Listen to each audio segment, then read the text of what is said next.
입니다. 지난 일요일 국정원 태스크포스는 국정원 감찰실에서 작성한 댓글 수사 대책 내부 보고서를 확보했습니다. 이 내부의 보고서에 따르면 댓글 수사 대처에 박근혜 정권의 명운이 걸렸으며 진상이 드러나면 국정원이 존폐 위기에 내몰릴 것이라고 자체 분석하고 있습니다.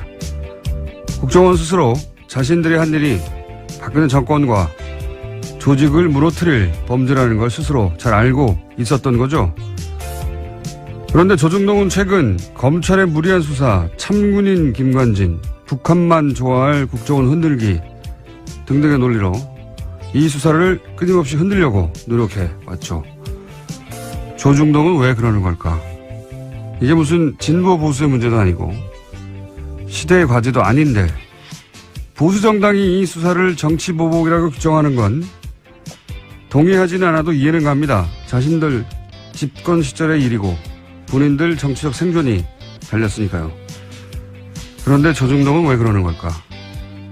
국정원 스스로도 문 닫을 정도의 범죄라는데 왜 그러는 걸까요? 아시는 분 있으십니까? 왜들 그러는지? 궁금하다. 김어준의 궁금증이었습니다.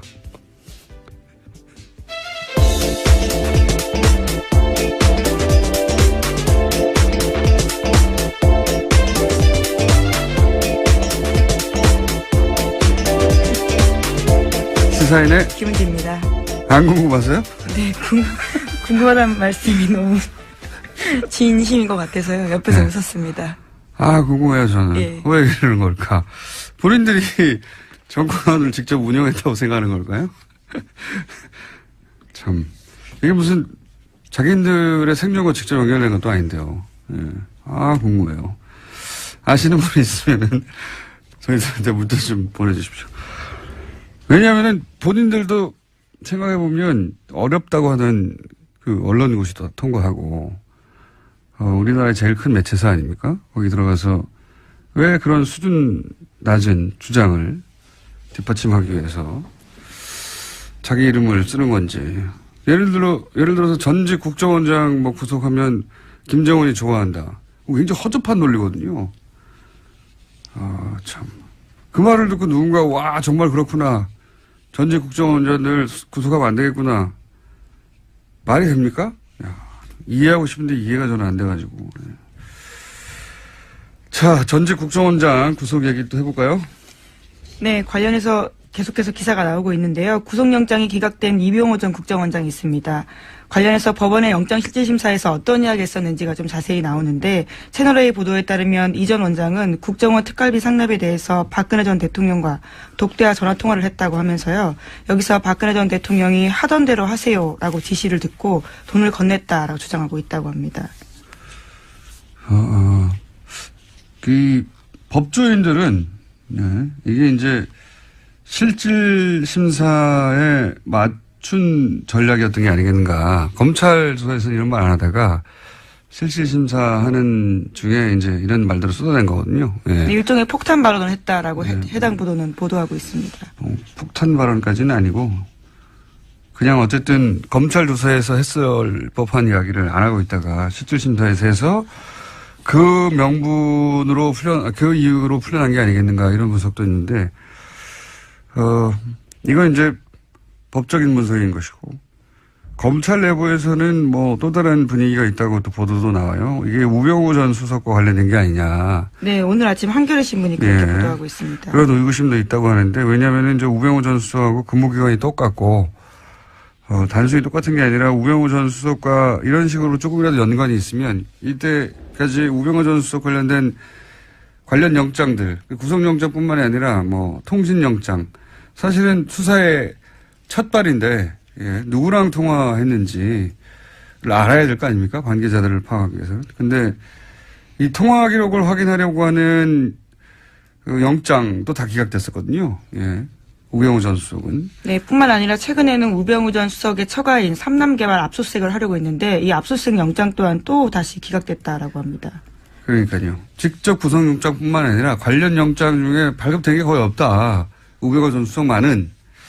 우병우 전 수석인데요. 이게 개인의 힘이 아니고 제가 보기에는 우명우 전 수석을 털게 되면 주변에 다친 사람이 많나 보다. 여전히 살아있는. 그렇게 의구심을 가진 분들이 있죠. 예. 그렇게 의구심을 가져도 이상하지 않을 정도의 많은 영장들이 최근까지도 계속. 이 통신영장 같은 경우는 이제 우병호 전 수석이 관두고 나서 1년밖에 이제 보관 안 한다고 하잖아요. 관두고 나서 그 이후 통화 기록들을 다 확인할 수가 없죠. 네, 이미 10월 말이 지났기 때문에 관련된 통화 기록은 영구하게 볼 수 없다라는 게 검찰 관계자의 발언인데요. 네. 참 이상한 일입니다. 네.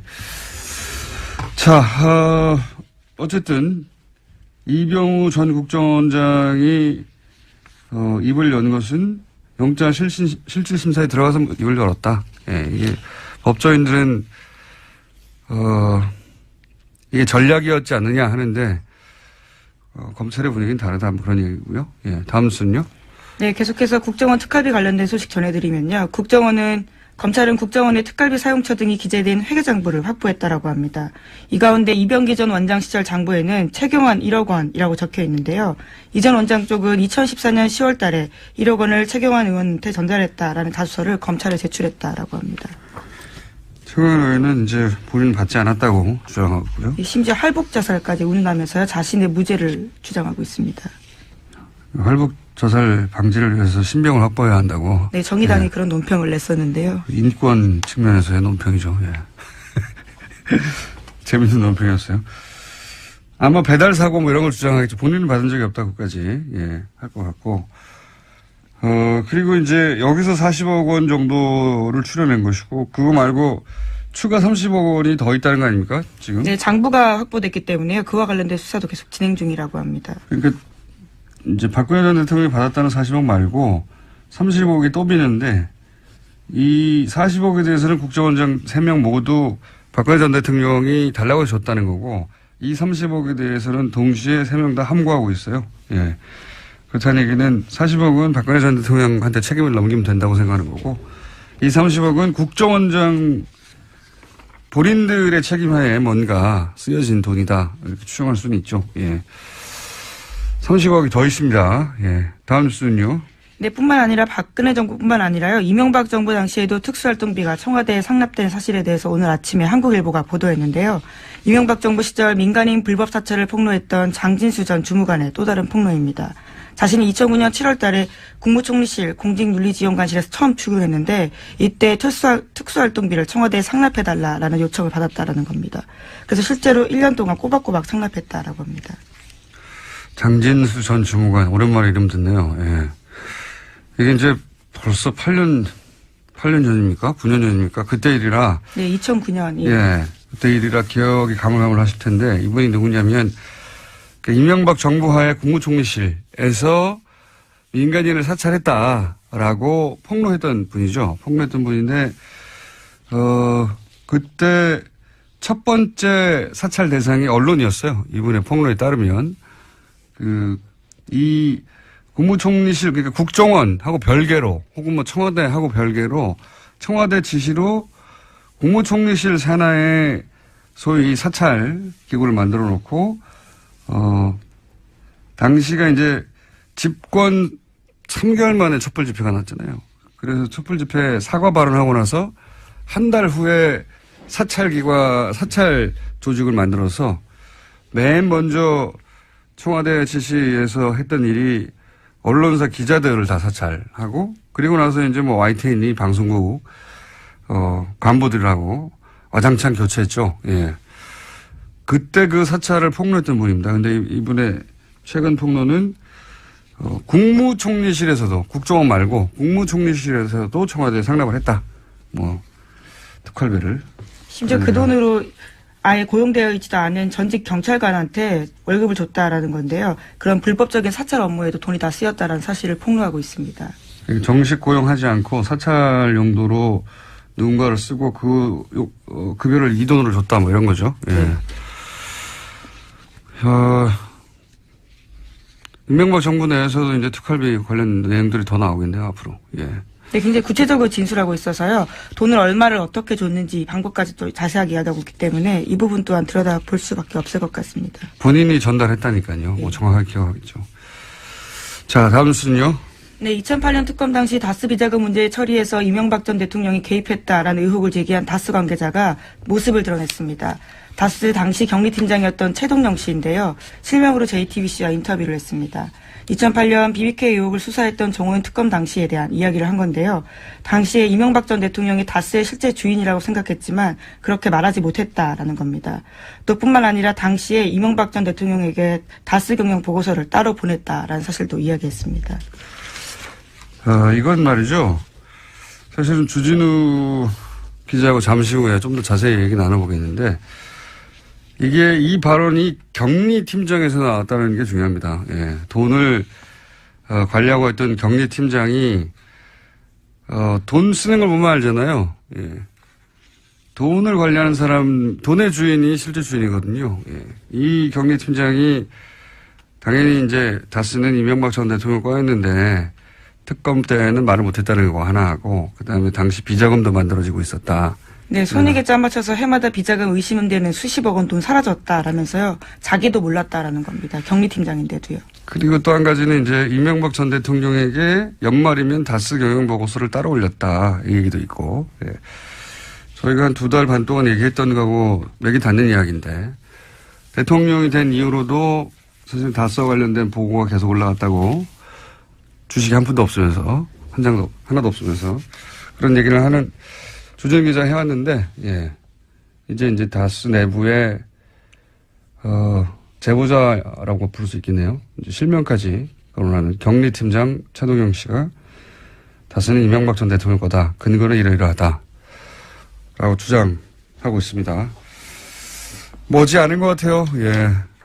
빙산의 절반은 나왔고 나머지 절반은 빠른 속도로 올라오지 않을까. 예. 다스는 누구 겁니까? 이제 그 답이 나오지 않을까 싶습니다. 다음 뉴스는요?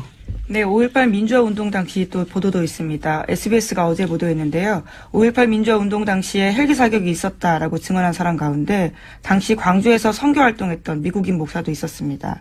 그런데 전두환 전 대통령이 이 목사의 증언에 강력하게 대응하라라고 지시한 내부 문건이 나왔다라는 건데요. 1995년, 그러니까 5.18 관련된 검찰 수사가 진행 중이던 때 미국인 피터슨 목사가 검찰에 출석해서 당시 광주에서 헬기 사격을 목격했다라는 이야기를 했고요.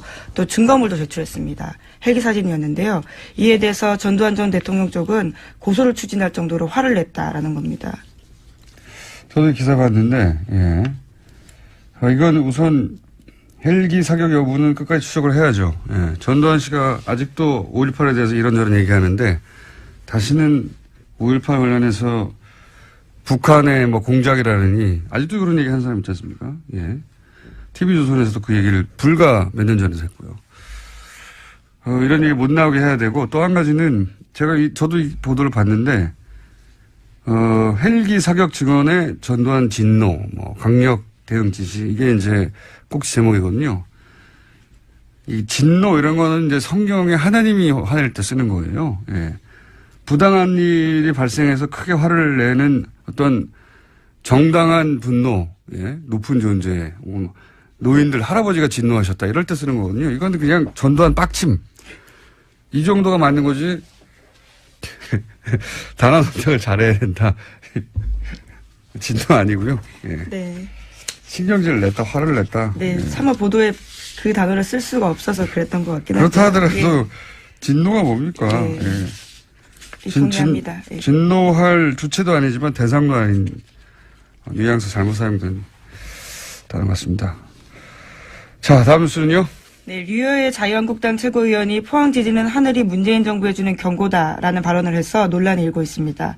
여당에서는 부적절한 발언이라면서 류 최고위원의 사퇴를 요구하고 있고요. 류 최고위원 쪽은 일부 발언이 왜곡돼 전달됐다면서 반발하고 있습니다. 한번 들어볼까요? 이번 포항 지진에 대한 문 정부에 대한 하늘이 준엄한 경고 그리고 천심이라고 하는 지적들이 나오고 있습니다.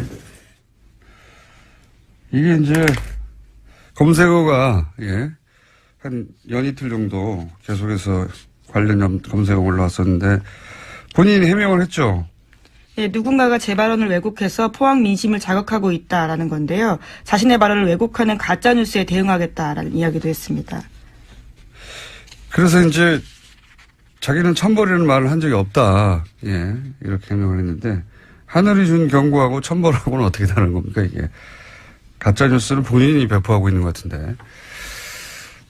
어쨌든 이 발언으로 한 연이틀 정도 검색어 논란이 있었고 검색에 올라왔었고 제가 보기에는 해명이 될 것 같지는 않네요. 예. 이걸로 누군가 화가 났다면 그 화가 가라앉을 것 같지는 않습니다. 예. 자기 발언을 왜곡했다고 짧은 인터뷰 한번 해봐야 되겠습니다. 예. 어떻게 하늘이 준 경고와 천벌은 다른 것인지.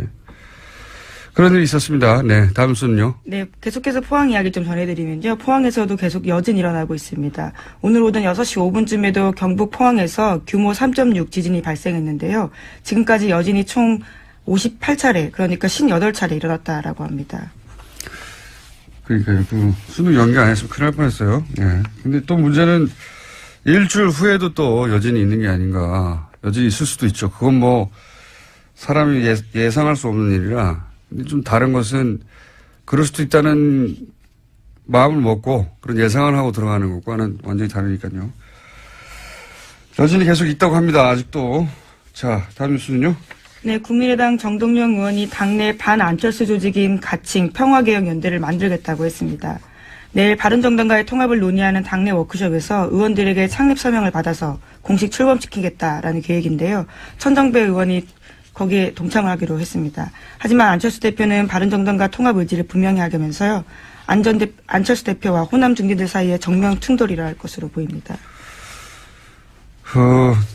지난주간에 잠깐 얘기했지만 안철수 대표 쪽 그림은 이런 거죠. 호남계가 이렇게 반발하는 거를 오히려 저는 반길 거라고 보는 것이 예. 이것이 탈호남의 찬스라고 보는 것이고요.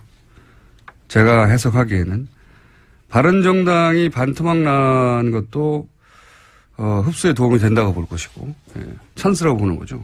그러면서 이제 영호남, 화합 이런 레토릭, 수사도 사용 가능하고 그러면서 이제 중도 보수를 천명하고 자유한국당 지방선거 이후에 자유한국당이 성과를 못 내면 이탈자가 생길 테니까 중도 보수의 적자가 되겠다.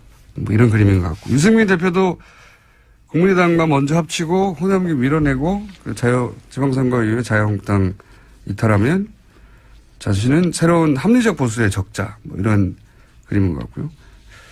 비슷한데 차이가 있다면 안철수 대표는 바른정당을 탈호남 중도 보수로 변신하는 도구로 쓰겠다는 거죠.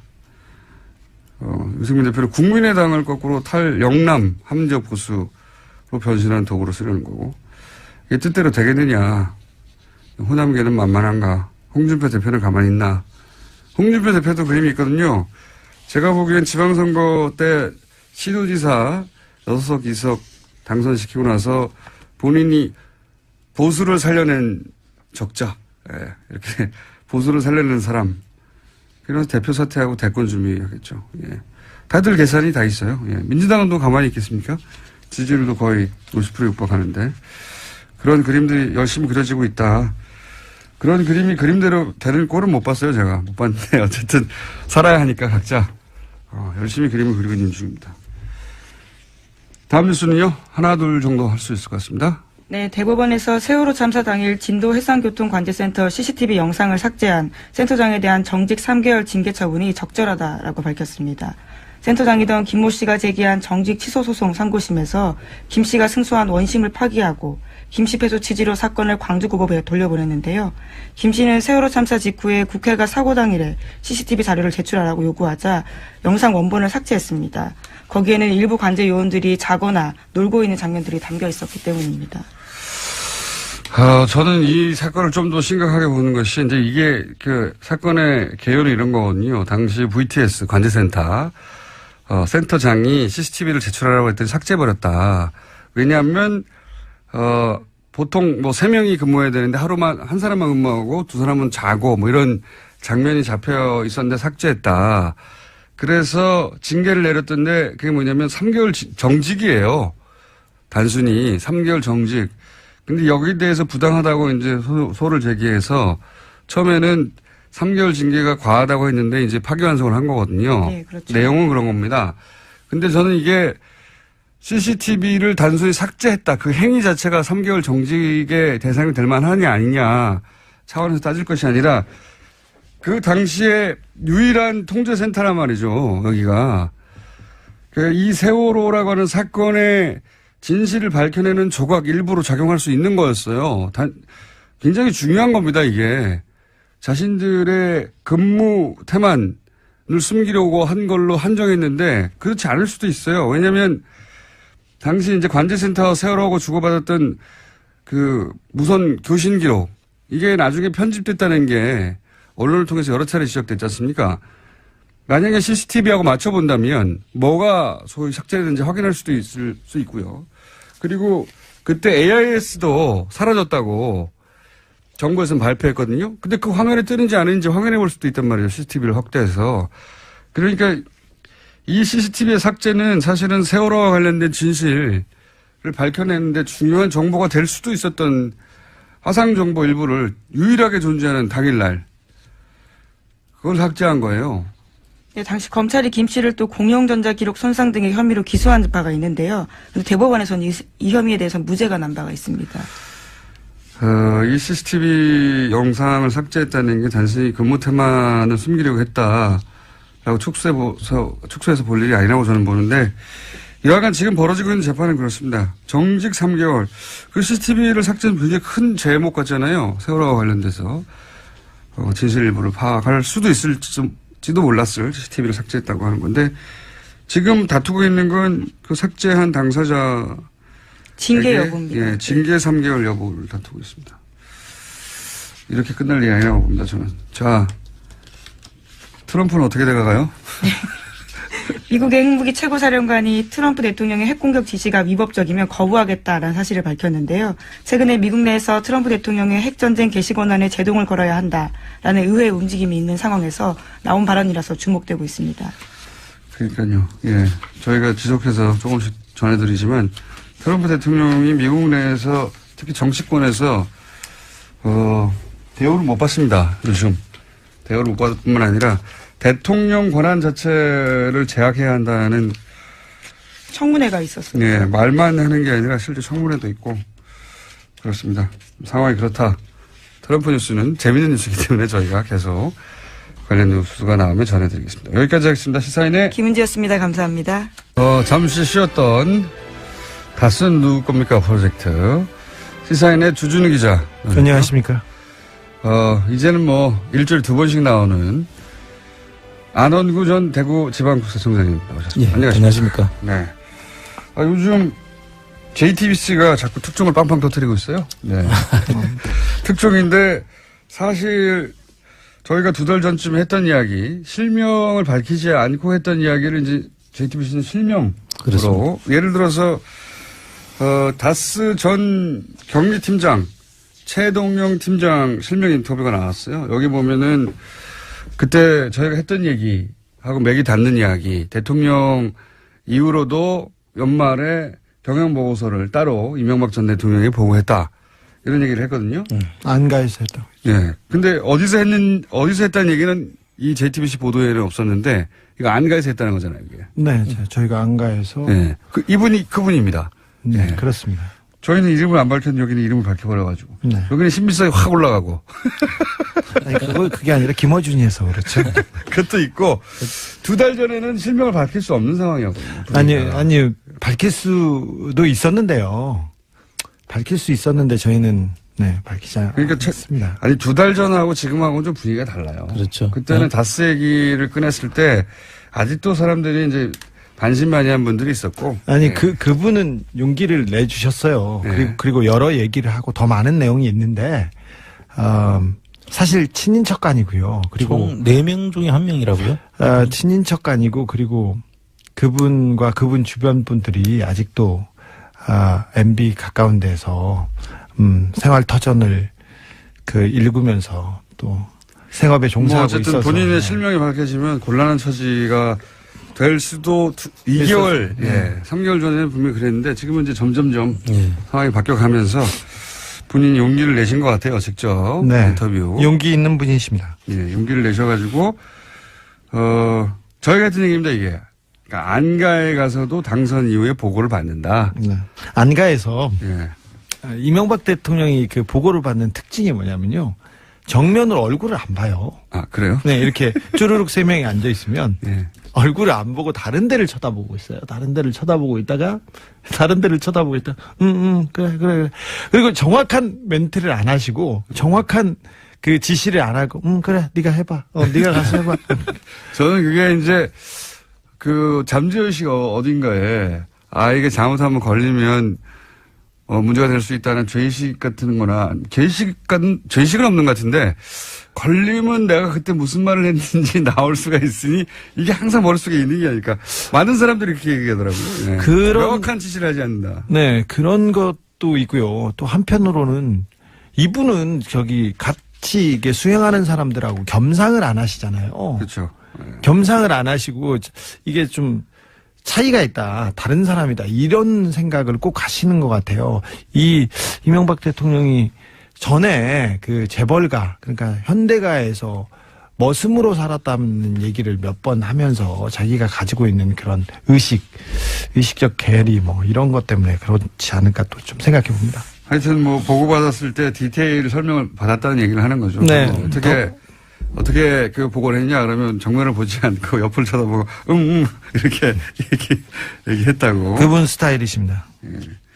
자, 그리고 또 이 최동용 전 팀장에 따르면은 정호영 특검이 굉장히 수상합니다. 수상하다는 얘기는 여러 차례 해왔는데 여기서 이제 언론이 이미 보도된 것만 얘기하자면 우선 비자금을 찾아냈는데 예. 그게 문제가 안 되게 회사로 돌려넣고 장부를 잘 처리해라.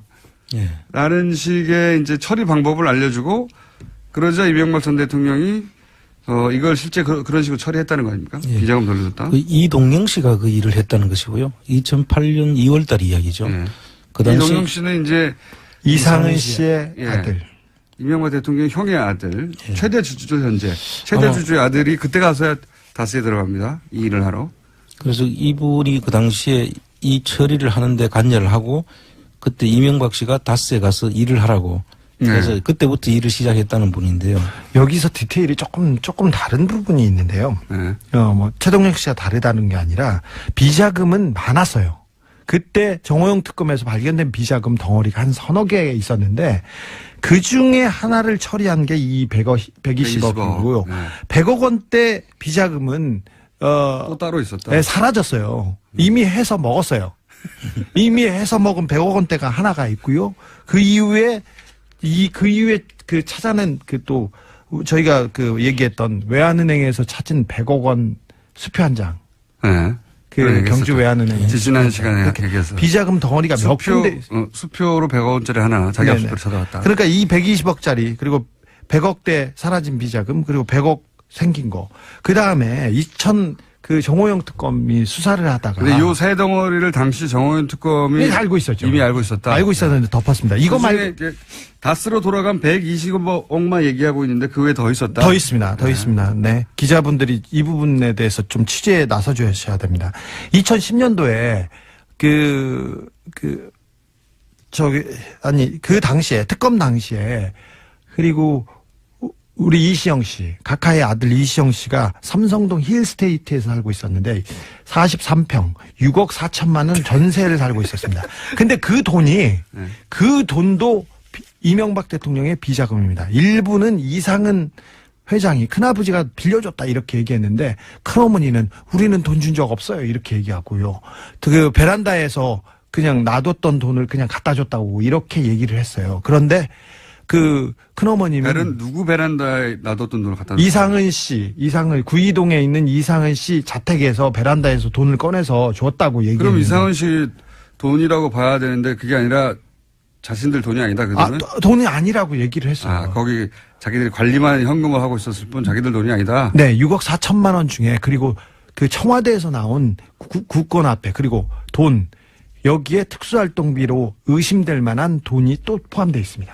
그때 내곡동 사저에도 그런 지금 스토리가 지금 있는데. 내곡동 사저를 그 내곡동 사저를 이시영 주저는 씨가 천천히 좀 말해. 천천히 죄송합니다. 말 더듬지 말고. 너무 많아서요. 비자금 덩어리가 너무 많아서 지금. 아니 빨리 말하는 건 좋은데 네. 빨리 말하면 더듬거든요. 죄송해요. 더듬이에요. 근데 자, 그리고 내곡동 땅 기억하시죠? 잠깐만 정리하고. 자, 당시 힐스테이트 네. 이시영 씨, 이명박 전 대통령의 아들 이시영 씨가 거주하던 힐스테이트 몇 네. 평? 43평. 43평 얼마? 전세 자금 6억 4천만 원. 전세자금 6억 4천. 대치동에 있는 모 공인중개사에서 돈을 한 번에 냈습니다. 한 번에 냈는데 이 6억 4천이 이명박 전 대통령의 비자금 일부 네. 그리고 이상은 회장이 관리하고 있던 현금 일부 네.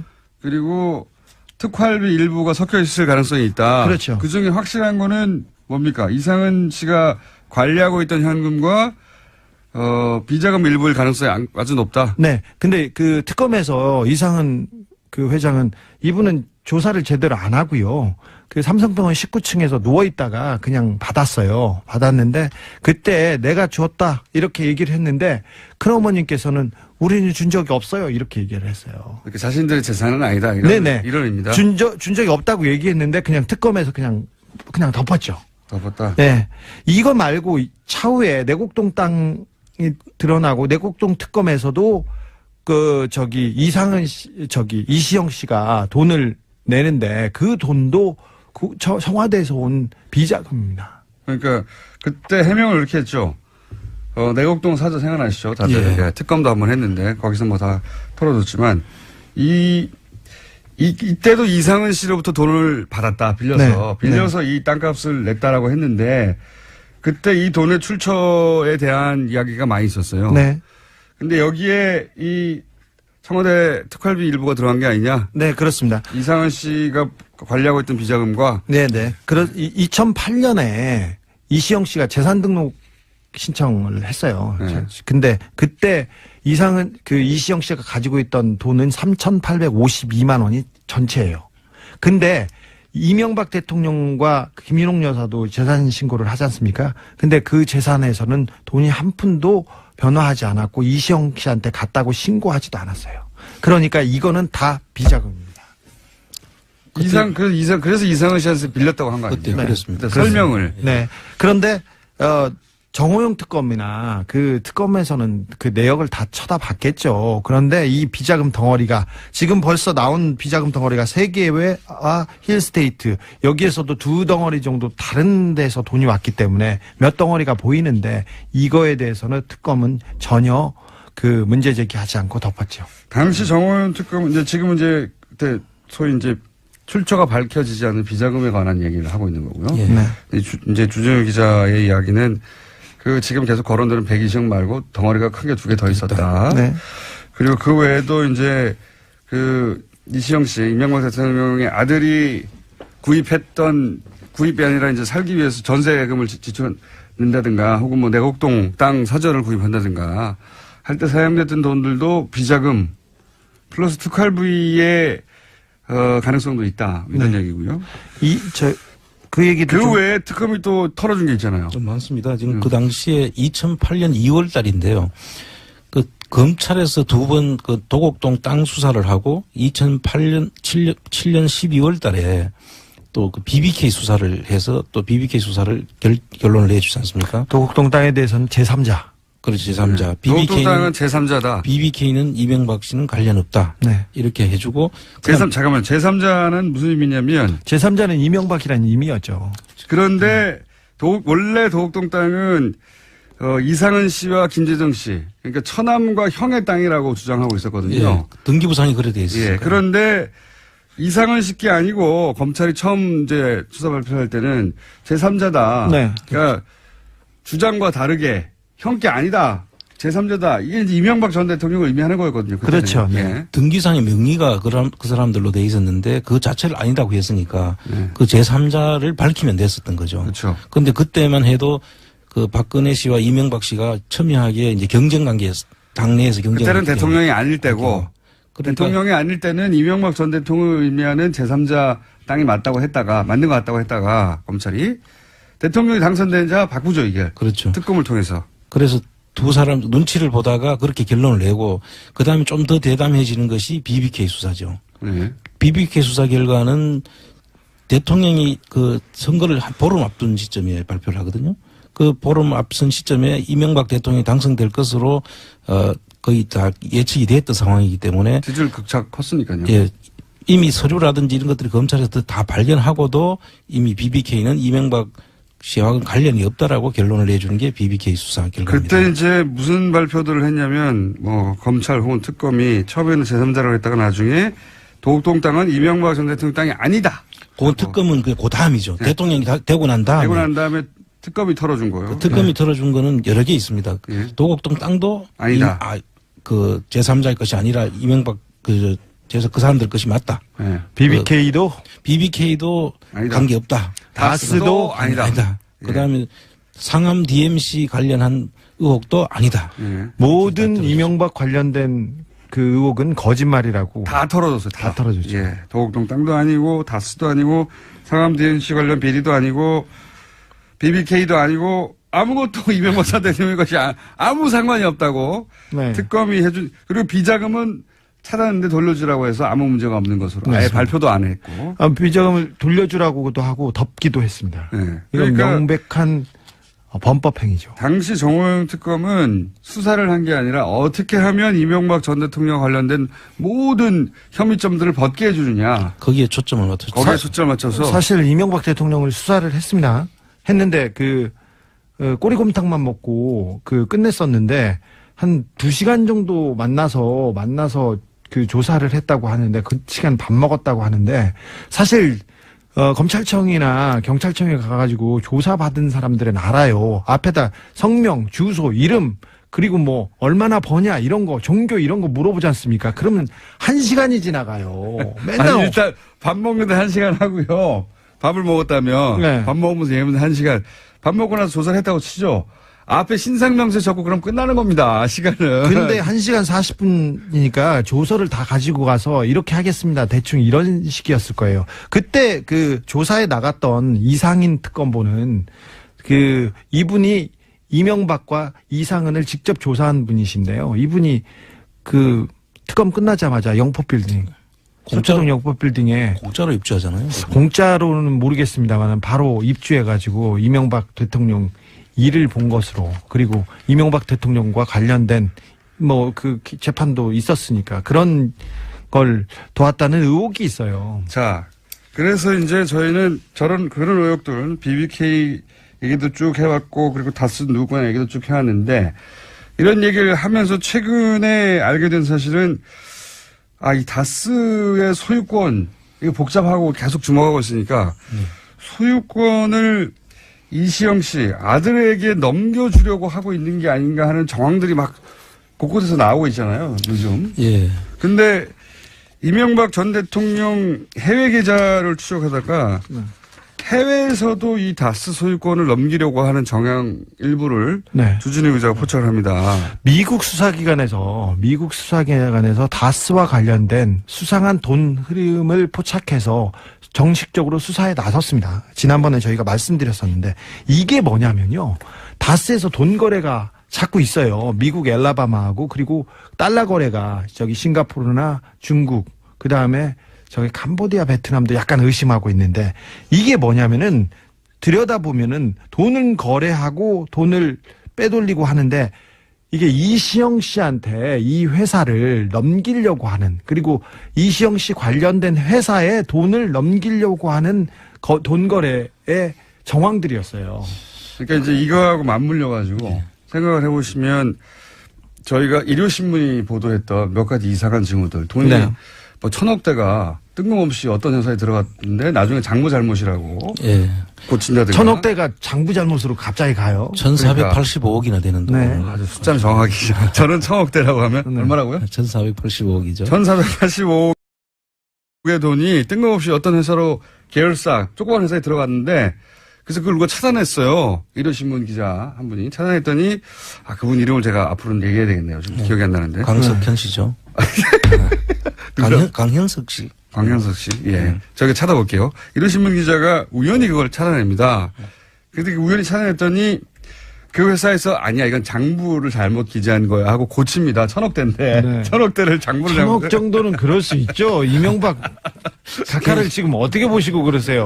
호연직이. 그런데 그래서 이거 이상하다라고 이제 처음에 발견했을 때는 하는데 이게 이제 해외 계좌 추적하고 맞물려 생각해 보면 주진우 기자가 이제 그 해외에 갔다 와서 그 미국의 수사기관으로부터 입수한 정보는 이게 여러 가지 돈 흐름이 해외에서 있는데 이걸 이시영 씨에게 이 돈을 주려고 하는 그래서 뭐 세탁하거나 하는 그런 흐름으로 보고 있는 거예요. 네네네. 회사를 건네려고. 다음에 이건 그런. 전반적으로 한번 다시 정리를 한번 해야 되는데요. 네. 지금 그 자금들이 흘러가는 과정들을 보면 주로 대기업들이 해외에 돈을 투자를 하고 투자 실패를 하고 거기서 검은머리 외국인이나 이쪽에서 그 지정한 사람의 명의로 회사가 넘어가는 경우가 있고요. 네. 또 이 케이스는 제가 볼 때는 다스하고 알리바마에 있는 다스하고 이쪽 자회사가 알리바바. 예. 그쪽에서 알라바마. 엘라바마. 알리바바. 그 회사하고 거래해서 소위 이전 가격 조작이라는 그런 방법이 있습니다. 가격을 정상 가격보다 높여서 그렇죠. 그쪽에 사주는 방법이죠. 네. 그래서 그 돈 차익이 남잖아요. 차익이 남는 것을 이제 비자금으로 빼는 그런 네. 수법인데요.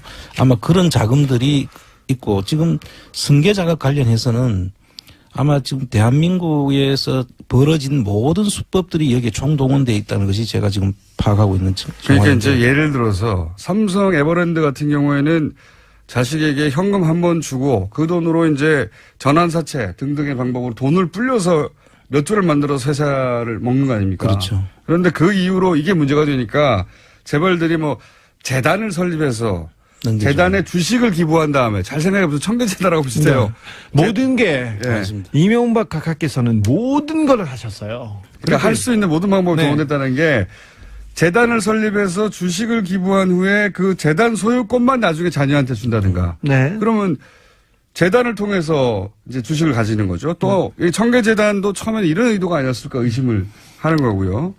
그리고 또 하나는 지금 계속 조금씩 밝혀지고 있는 회사 하나를 정해가지고 지금 이제 회사 하나 SM이라는 회사가 정해졌죠. 네.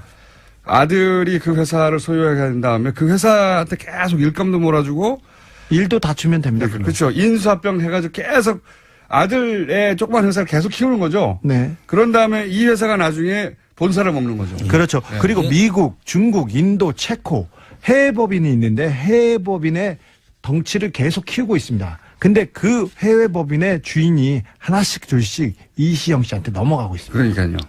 지금 다스를 하도 들여다보고 있으니까 어떻게 넘겨줄 것인지 지금 이 부분은 고민하다가 전반적인 정리를 한번 다시 해서 우리 국민들이 쉽게 알 수 있도록 제가 한번 정리를 해드리겠습니다. 금요일날까지 정리하시겠습니까? 네. 다스가 넘어가고 있다. 이겁니다, 현재. 안명구 청장 주진우 기자였습니다. 끝났어요? 아니 이제 얘기를 하려면 끝내면 어떡해. 포항 지진이 나자 시민들의 원전에 대한 걱정이 커지고 있습니다. 이런 가운데 조선일보는 우리 원전은 내진 설계가 잘 돼서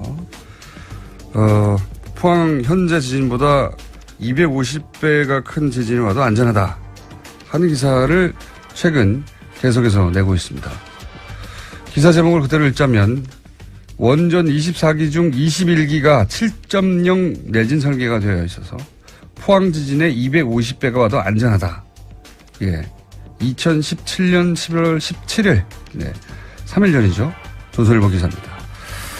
한국 원전 지진이 안전한가에 대한 분석 기사인데요. 그게 그렇지 않다라고 얘기하시는 분이 있습니다. 월성 2호기부터 4호기까지 설계와 제작에 직접 참여한 분입니다. 원자력 안전과 미래의 이정윤 대표 저희가 스튜디오에 직접 모셨습니다. 안녕하십니까? 안녕하세요. 네. 원전 설계에 그리고 제작에 직접 참여한 분이 어디 있는지 저희가 찾다가 대표님을 찾았습니다. 우선 언제부터 이 관련 일을 하셨습니까? 원전 2호기부터 4호기 제작할 때는 무슨 일을 하셨어요, 그때? 예, 91년도에 이제 한국원자력연구원에서 네. 캐나다 원자력 공사와 공동 원자로 공동 설계를 시작을 했습니다. 그때 91년도에. 그때 제가 참여해서 아하. 캐나다에서 저희들은 이제 원자로 기계 설계 쪽은 캐나다에서 3년간 수행을 하고 한국 들어와서 현장 시공할 때 그걸 이제 마무리하는 그런 형태로 진행을 했습니다. 그때 당시 소속이 어떻게 되셨습니까? 예, 원자력 연구원이었습니다. 원자력 연구원. 한국 원자력 연구원에 그러면 그때는 신분이 연구원이셨나요? 예. 그렇군요. 그야말로 월성 2호기부터 4호기요? 예. 2호기부터 4호기의 설계와 제작에 직접 참여하신 분입니다. 그렇기 때문에 토를 달지 마라. 직접 참여하신. 처음에는 그러니까 캐나다에서 배워온 거군요. 이 2호기부터 4호기까지는. 예, 중수로는 캐나다가 원래 설계 소유권을 가지고 있죠. 아, 그렇군요. 그래서 직접 설계하고 제작을 참여하셨고. 근데 이제 원전은 설계할 때부터 지진에 대비하는 설계를 하죠. 예, 기본적으로 부지 특성부터 조사를 해서 기계 자체가 원자로부터 전체가 내진 설계를 하도록 돼 있습니다. 규정이 규정화돼서 그것이 법적으로 하게 돼 있습니다. 그 설계 기준이 6.5였던 건 맞습니까? 그 당시는 리터 규모라든가 진도 이런 걸로 따지는 게 아니고 집안 가속도 기준으로 0.2G 집안 가속도 기준으로 따졌다고 하시는데 집안 가속도라는 게 발전소 부지가 어느 정도 흔들리느냐 그 힘 가속도를 기준으로 땅을 흔드는 힘의 정도가 0.2G. 근데 그 0.2G가 바로 6.5 지진에 해당된다라고 많이 얘기하죠. 그래서 6.5라는 수치가 나오고 6.5 리터 이야기를 하는 거군요. 근데 실제로 그때는 리터 기준으로 한 게 아니라 집안 가속도 기준으로 했는데 그게 0.2였다. 그 집안 가속도를 말씀하시니까 이제 찾아보면 이번에 포항의 지진은 집안 가속도가 0.013G였다라고 측정이 됐다고 합니다. 그래서 그러면 이제 0.2에 비하자면 10분의 1 정도도 안 되니까 이게 안전하다 이렇게 얘기를 하고 그리고 리터 기준으로 따지자면 6.5나 7, 그 250배의 큰 강도의 지진이 와도 안전하다 이렇게 얘기하는 거거든요.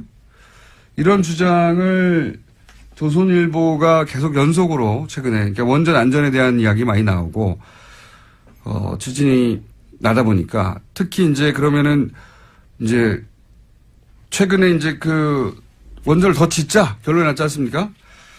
그게 혹시 영향을 받을까봐 신고리 원전 6호기를 건설 재개를 이제 결정했는데. 거기 영향을 받을까봐 아마 이런 기사를 내는 거라고 추정이 되긴 해요. 안전하다. 기존도 안전하고 앞으로 지을 건 안전하다. 그런 주장을 하는데 이 주장이 맞습니까?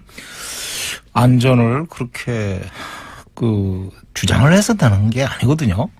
안전은 그렇죠. 입증이 돼야 되는 거거든요.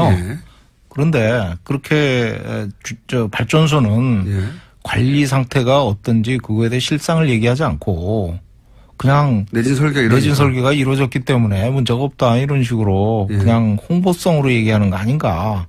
저는 이제 그런 거는 좀 적절하지 않다고 봅니다. 그런 주장은 적절하지 않다. 좀 더 구체적으로 내진 설계가 6.5나 7 기준으로 되어 있기 때문에 6.5나 7이라는 건 지금 포항 지진의 250배나 큰 지진인데 그 정도 와도 그런 설계가 되어 있으니 문제 없다.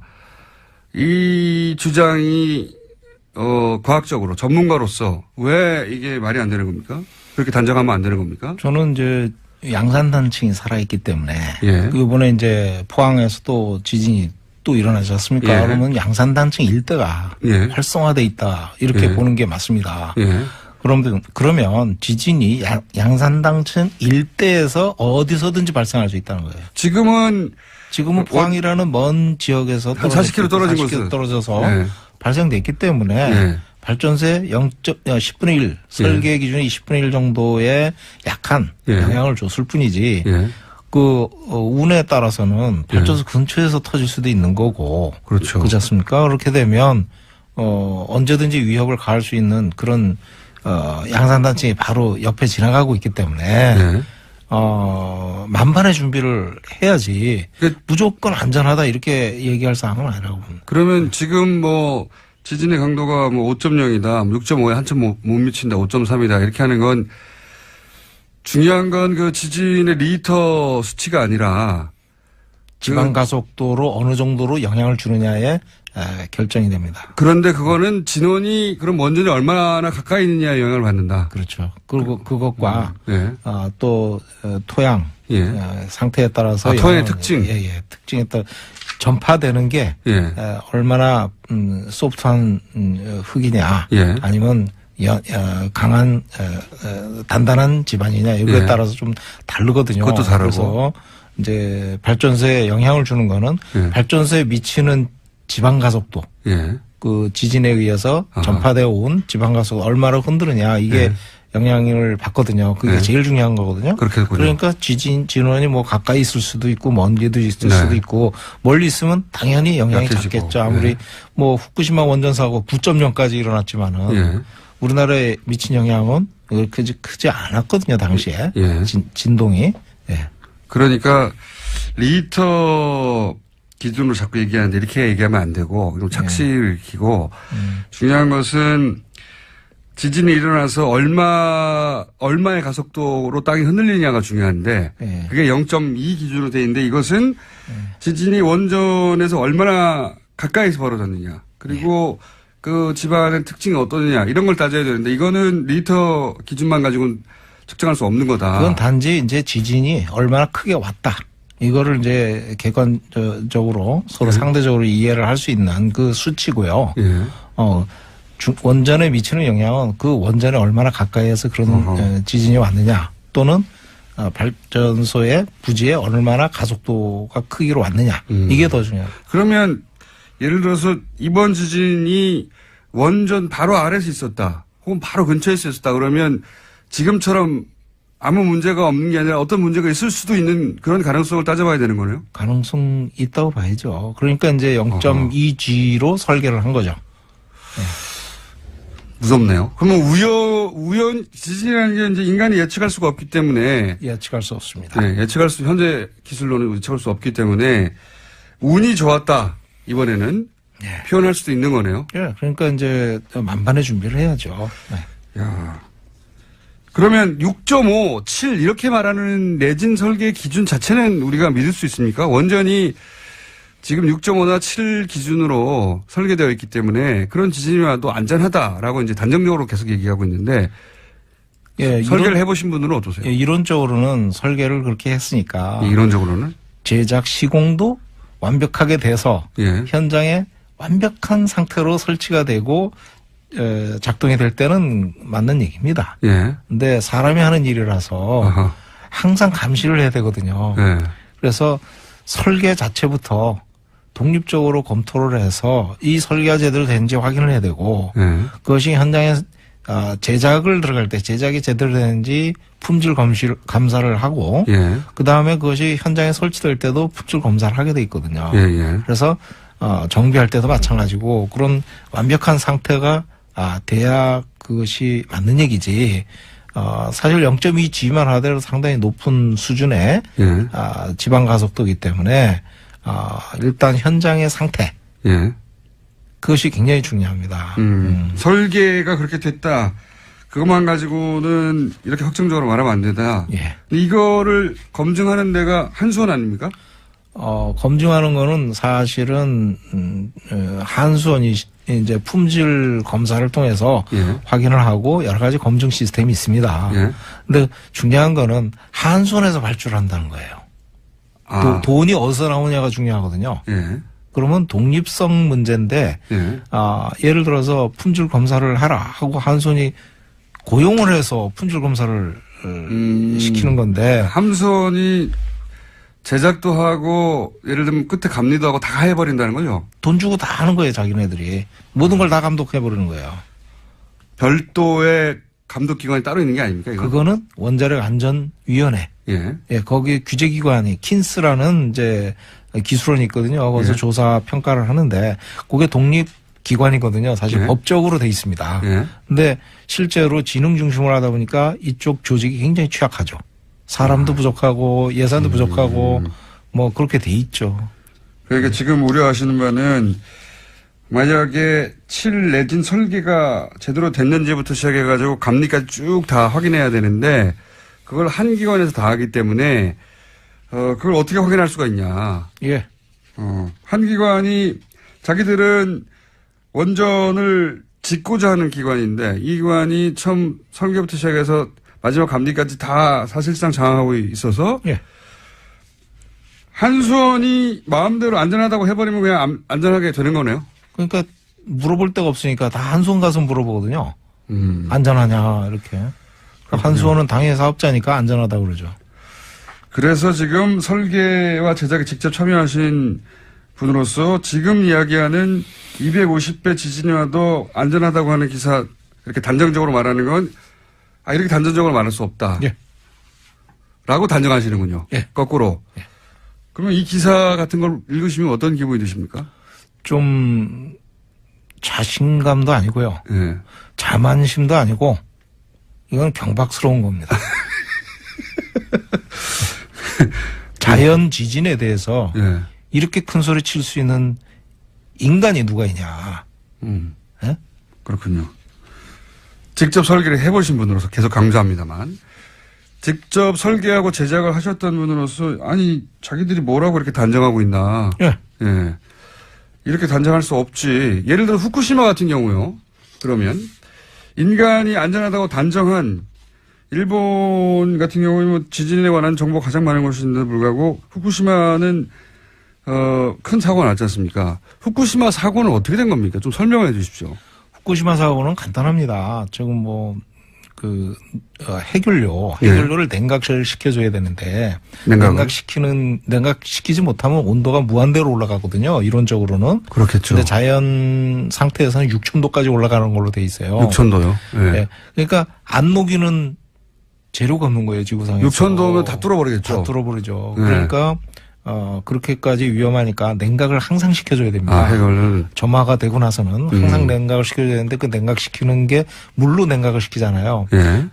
그러면 펌프를 돌려야 되는데 펌프가 전기가 필요하거든요. 그렇죠. 그럼 전기를 공급하는 게 외부 전원이 있습니다. 외부 전원. 예. 지금 송전선을 통해서 들어갑니다. 전기가. 예. 그래서 그 외부 전원에 의해서 냉각을 시켜줄 수가 있고. 물을 돌려줘야 되는데. 예. 두 번째는 외부 전원이 상실됐을 때는 내부 전원으로 이제 발전기로 이제 돌리거든요. 근데 외부 전원이 1차 지진에 의해서 넘어져 버렸어요. 우선 송전탑이 넘어져 버렸어요.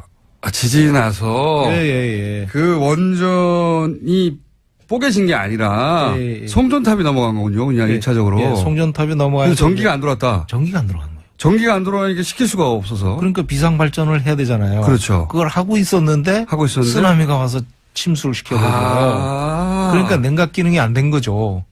저는 자세히는 모르고 어떻게 생각했냐면 쓰나미 와가지고 건물을 무너뜨려가지고 이게 이제 뭐 껍데기가 뽀개졌다든가 뭐 그렇게 유출됐나 보다 했는데 그게 아니라 그냥 전기가 안 들어온 거군요. 예. 그리고 또 한 가지는 지진이 왔을 때 9.0 지진이 왔을 때 발전소 설비들이 어떤 malfunction이라는데 이제 이상 기능을 수행하고 또는 배관이 터지거나 뭐 이런 내용이 있었는지는 밝혀지지 않았습니다. 조사가 안 된 것 같아요. 무슨 얘기냐면 화재 진압하고 사고 난 거를 수습하느라고 급급했지.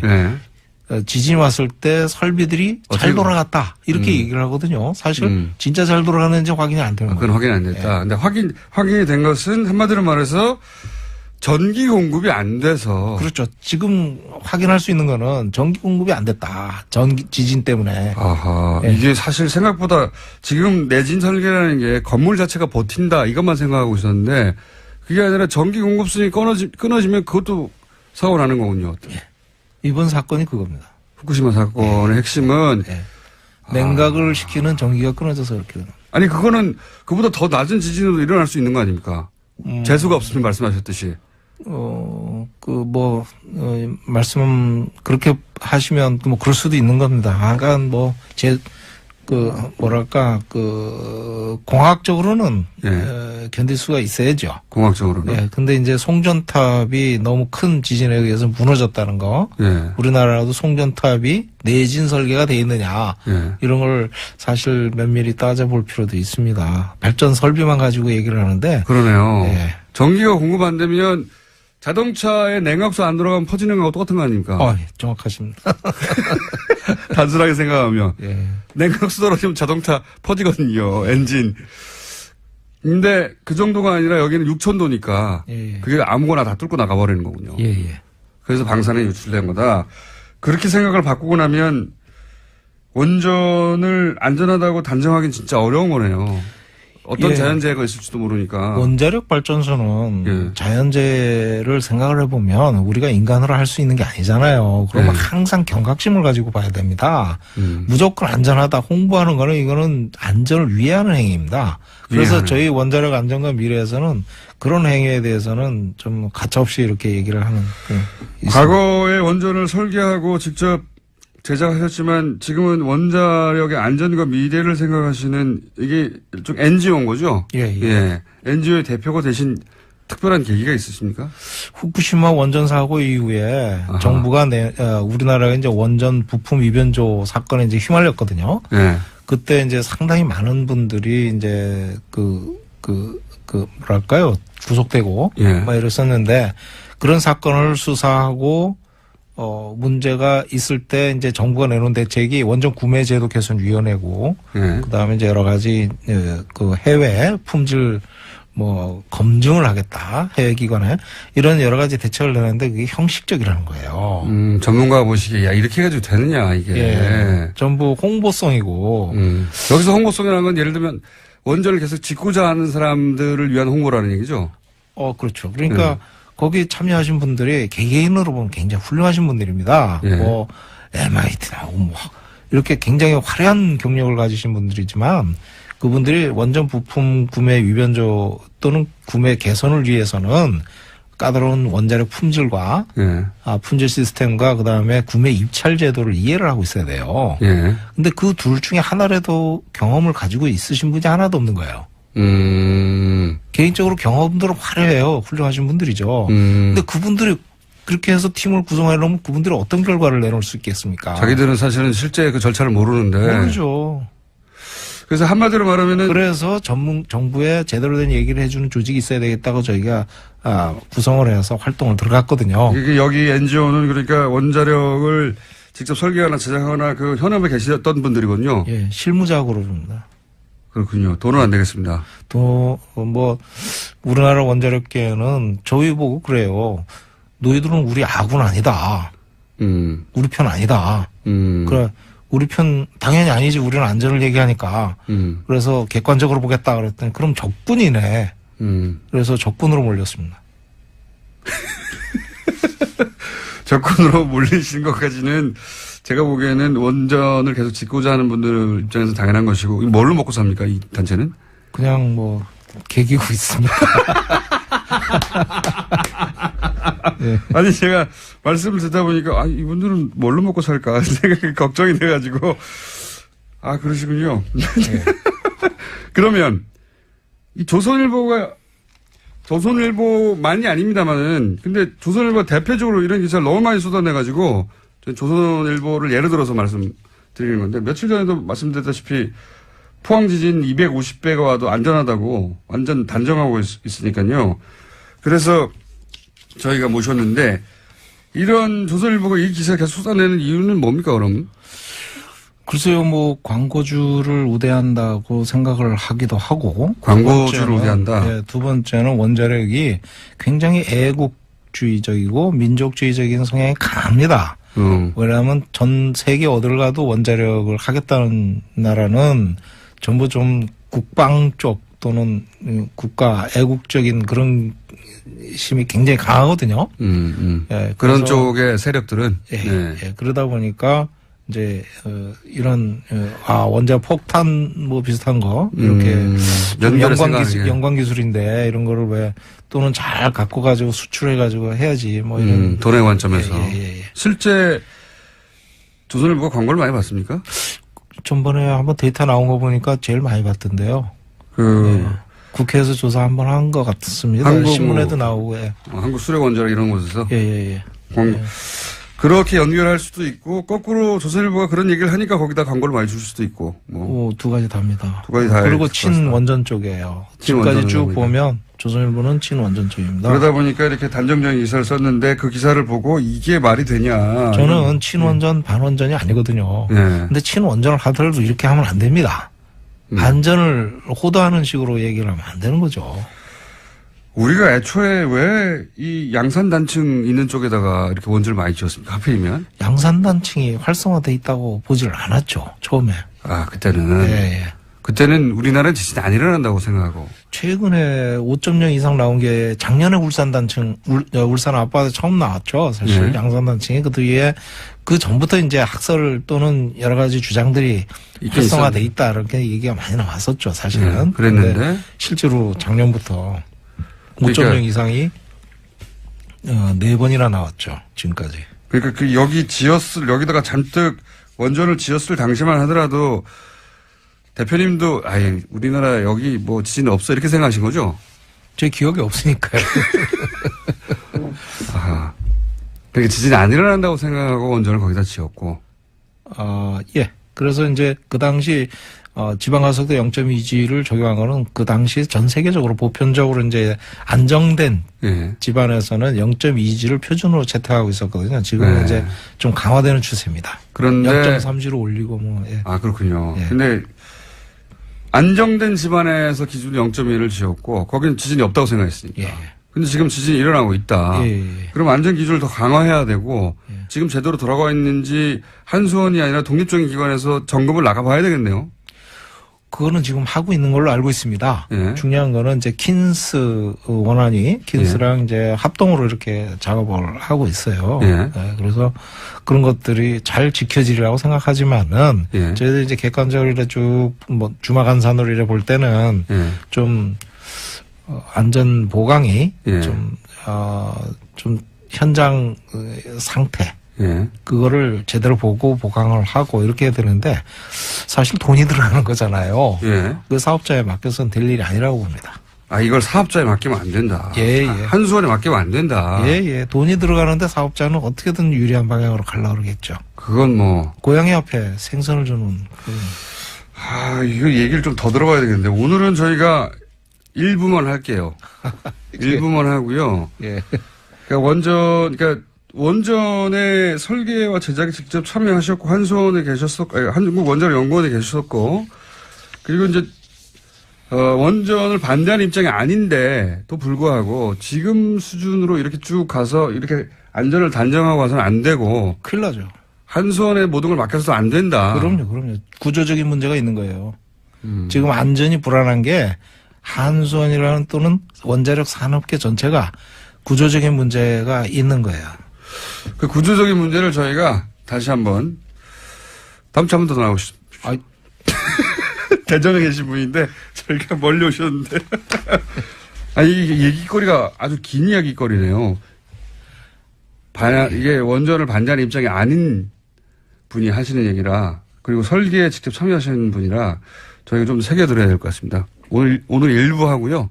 다음 주에 대전에 계시고 지금 안전과 미래 먹거리도 제대로 장만이 안 된다고 하는데 또 오시라고 해가지고 지금까지 1부입니다. 원자력 안전과 미래의 이정윤 대표였습니다. 감사합니다. 감사합니다. 중동이 시끄럽습니다. 이란, 사우디 그리고 이란 사우디의 대리 전쟁 이런 기사들 많이 나오고 있죠. 그래서 저희가 이 시간을 마련했습니다. 이란의 관점에서 보자면 이 사건은 어떻게 보일까? 사우디의 관점에서 보자면 이 사건은 어떻게 보일까? 지금까지 우리 언론이 보도한 관점들은 대부분 미국 언론이, 서구 언론이 보도한 사건의 해설인데요. 궁금해서 저희가 각 당사자국에서 이 사안을 보면 이 중동 사태가 어떻게 보일까? 앞으로 그런 시간 마련해 보겠습니다. 오늘 첫 시간입니다. 테헤란대, 이란에 있는 겁니다. 테헤란도에 있는 게 아니라 우리나라. 이란에 있는 테헤란대에서 정치 외교학을 전공하신 정재희 대표님 나오셨습니다. 안녕하십니까? 네, 안녕하세요. 네. 이란 전문가. 아니, 근데 테헤란대 가서 정치외교를 전공한 우리나라 사람이 몇 명이나 있나요? 제가 알기로는 저랑 저희 교수님. 두 사람. 근데 한 명 더 있을 수도 있고, 네. 나 본인이 알기엔 두 사람밖에 없다. 한 명 더 있나, 네. 3명? 네, 국내 총 3명밖에 없습니까? 그런 것 같아요. 그렇게 우리가 이란 전문가가 드물어요. 교수님은 그럼 몇 년도에 가셨습니까? 저희 교수님은 제가 알기로는 80년대 가신 걸로 알고 있어요. 네. 선구자시네요. 그리고 본인이 그러면 2000년대 가신 겁니까? 네네. 저는 2013년이었죠. 13년에? 네네. 교수님 이후로 30년간 아무도 내가 테헤란대에서 정치외교 공부했는데 이란 가서 정치외교 해볼 생각이 있어. 아무리 물어봐도 아무도 안 간 거죠. 30년간. 안 간 거고 본인이 드디어 본인은 왜 선택하셨어요 이렇게? 저는 사실 원래 정외과를 가려고 했던 건 아니고요. 예. 그 이슬라믹 페미니즘 전공을 하고 싶었는데 예. 외국인을 안 받아준다고 그래가지고 이제 몇 개 중에 골랐어요. 그렇군요. 어쩌다가 골라서 이란대학교 정치외교학과를 전공하시고 네. 그 이후로 5년간 계속 계셨다면서요? 네네. 거기서 석사는 한 3년 정도 했고요. 그 앞에 이제 어학연수 좀 했고요. 그래서 총 한 5년 정도. 근데 우리나라에서 이렇게 이란어를 전공하고 이란에 오래 살고 하는 그래서 이런 전문가가 된 분들이 적죠, 실제. 네, 많이 없죠. 그러니까 본인이 이란 전문가로 활동하시고 이란 전문가로서 지금 그럼 통역 같은 걸 하시는 겁니까? 네, 저는 이란아토즈라는 회사를 운영하고 있고요. 이란아토즈는 이제 이란어 전문 통번역 회사고 그리고 뭐 기업들의 이제 서비스 제공하기도 하고요. 컨설팅이나 시장 조사나. 알겠습니다. 네. 굉장히 뭐 영어 통번역 하는 분들이나 다른 언어는 굉장히 많은데 이란어 통번역을 전문으로 하는 곳은 없는 거죠, 거의. 네네. 여기밖에. 네. 그래서 저희도 찾다가 왜냐하면 중동 사태는 궁금한데 이걸 직접 얘기해 줄 전문가가 그렇게 생각처럼 많지 않더라고요. 자, 오늘 하실 역할은 이란의 관점에서 보는 겁니다. 네네. 철저하게. 저희가 이제 한국말을 잘하는 이란 분을 모실까도 싶었는데 그분도 한국 사정을 잘 모르니까 그래서 한국 분으로서 이란에 빙의하여 이란의 입장에서 이 사안을 설명을 좀 해 주십시오. 그리고 가장 최근까지 계셨으니까. 네. 예. 우선 우리가 이란에 대해서 잘못 알고 있는 게 있습니까? 이란에 대해서 잘못 알고 있는 점은 굉장히 많은 것 같아요. 일단 우리나라 사람들이 이란이라는 나라를 볼 때 일단 미국의 프레임으로 이제 보는 측면이 많으니까. 잘못 알고 있는 거 대표적인 몇 가지만 짚어주세요. 뭐 잘못 알고 있는 거 가장 기본적인 거라고 하면 아랍과 다르다는 점을 들 수가 있고요. 인종도 다르고 언어도 다르고. 인종도 다르고 언어도 다르고 문화도 사실 다르고 다 다르죠. 아랍이라는 개념 자체가 민족적인 개념인 거라서.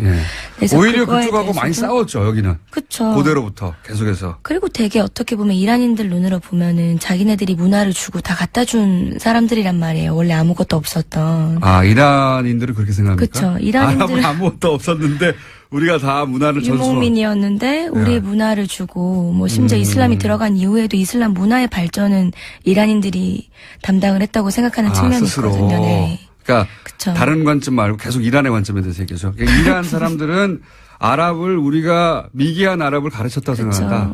아하. 그래서 일단 인종적으로도 문화적으로 다르고 언어도 완전 다른 거죠. 다르고요. 네네. 그 300이라는 영화도 이 페르시아 여기가 페르시아 자기들은 페르시아 제국의 후예라고 생각하죠. 네, 그렇죠. 네. 그 300에 등장하는 나쁜 놈들 이 사람들입니다. 그러니까 서구의 입장에서 보자면 나쁜 놈들이에요. 저는 굉장히 왜곡된 거죠. 그래서 그것도 그 영화 이제 나왔을 때도 대사관 측에서 항의를 굉장히 많이 했을 이란 거예요. 대사관에서 네네. 우리 그렇게 괴물이 아니다. 그렇죠. 어쨌든 서구의 입장에서는 그 괴물로 보였던. 그리고 나서 또 잘못 알고 있는 게 뭡니까? 사계절이 있어요.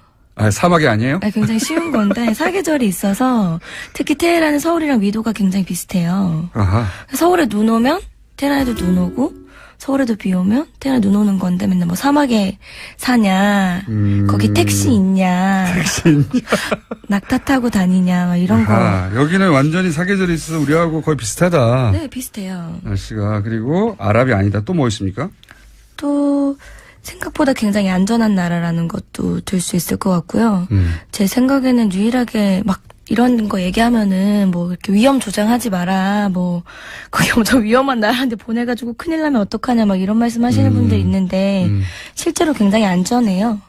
그래서 여자분이 혼자 가셔서 여행하셔도 크게 무리가 없는 나라고 그것도 굉장히 오해 많이 하시더라고. 위험한 뭐 전쟁 중인 거 아니냐. 왜냐하면 그 지역 전체가 불안하다고 생각하고 네, 있으니까요. 그렇죠. 네. 그래서 이란은 아랍하고 묶여서 중동으로 들어가고 거기는 네네. 항상 전쟁이 있고 내전이 있고 그런 네네. 나라 IS. 네. 근데 그런 치안이 좋은 국가다. 네, 치안이 잘 돼 있어요. 약간 어떻게 보면 약간 독재 국가라고 볼 수도 있기 때문에 치안이 잘 돼 있어서 안전하고 그리고 막 미국인을 뭐 실제로 복원하면 뭐 굉장히 싫어하고 반감을 네, 가지고 있고 그럴 거라고 생각하는데 오히려 국민들 개개인으로 보면은 미국에 대한 뭐 선망 갈망 이런 것도 굉장히 큰 나라라고 볼 수 있고 네. 젊은 세대는 특히 재밌더라고요 그런 점이. 네. 우리가 잘못 알고 있었던 점들이 그러하고 자 이거 벌써 이 얘기는 하면 엄청나게 길어질 얘기들이라 이제 오늘은 맛배기로 여기 볼 거예요.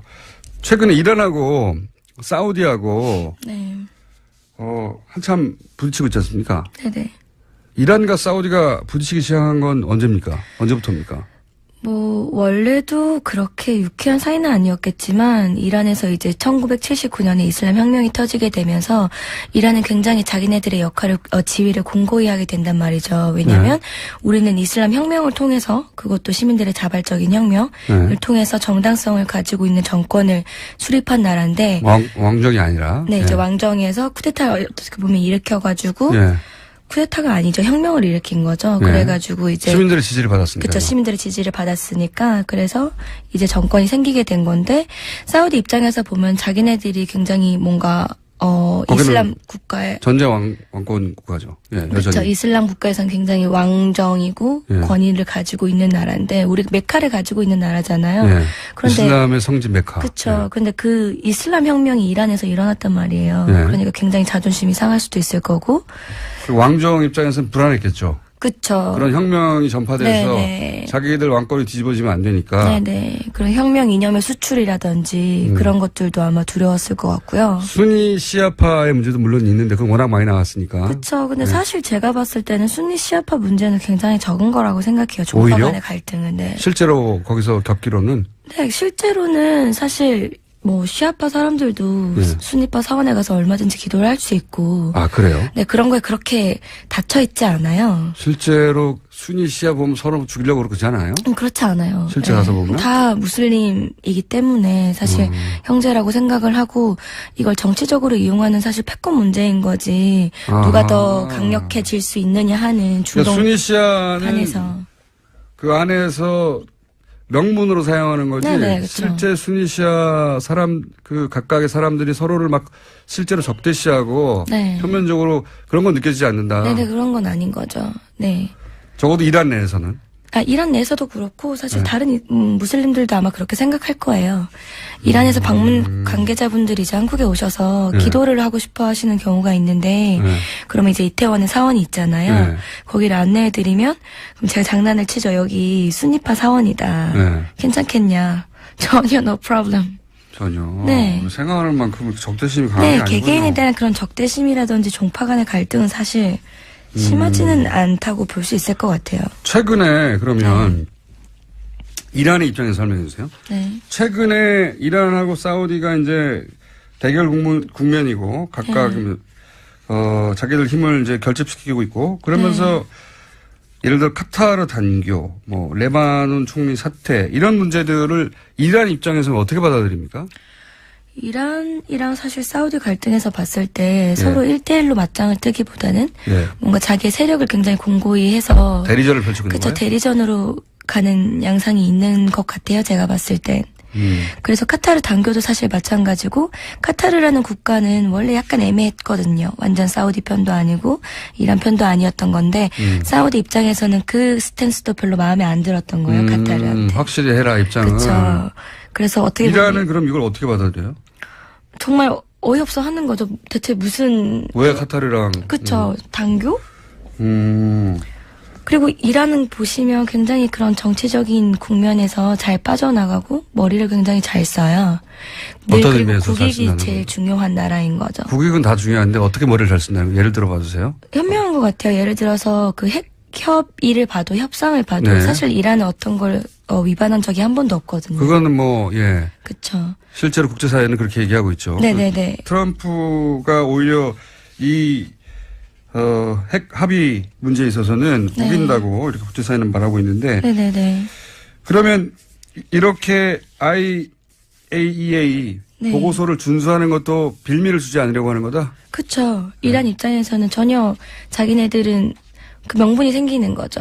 사우디는 정말로 미워해요? 사우디 정말 미워하나? 그걸 되물어보시면 어떡합니까? 사우디를 미워하는 것 같진 않아요.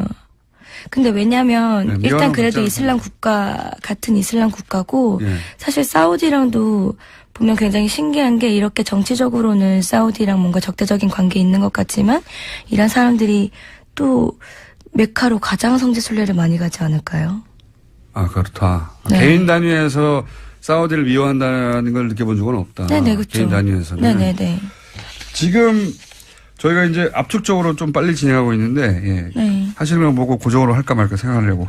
근데 압축적으로 그럼 이란이 최근에 네. 그 뭡니까 시아파 벨트는 우리나라 사실 언론들이 만든 용어고 네. 시아파 초승달이라고 부르죠. 네, 초승달 벨트. 네, 초승달이라고 부르는데 초승달 네. 벨트도 우리나라 벨트라는 단어는 없어요. 그냥 네네. 얘기할 때 실제로는. 네네. 근데 어쨌든 지금 그러면 이란이 그 지역에서 급부상하고 있는 건 맞죠? 네, 그렇죠. 그런 시아파를 묶어가지고. 네네네. 그렇죠? 거기에 대해서 이란 사람들 스스로 굉장히 자부심을 갖고 있습니까?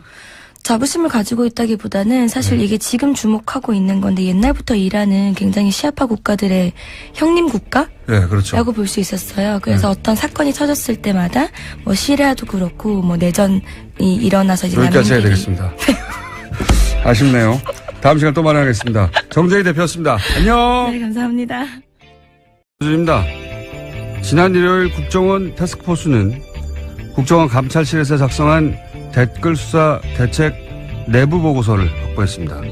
이 내부의 보고서에 따르면 댓글 수사 대처에 박근혜 정권의 명운이 걸렸으며 진상이 드러나면 국정원이 존폐 위기에 내몰릴 것이라고 자체 분석하고 있습니다.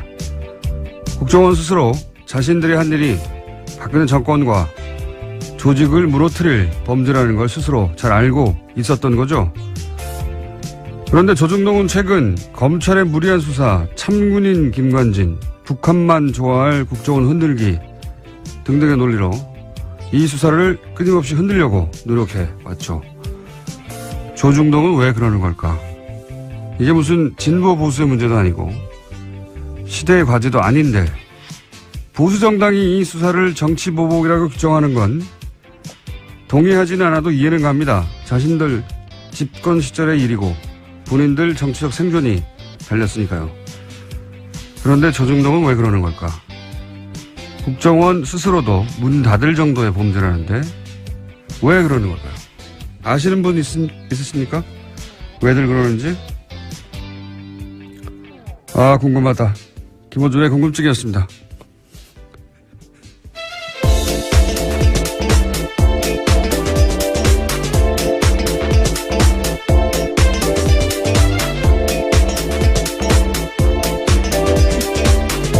시사인의 김은지입니다.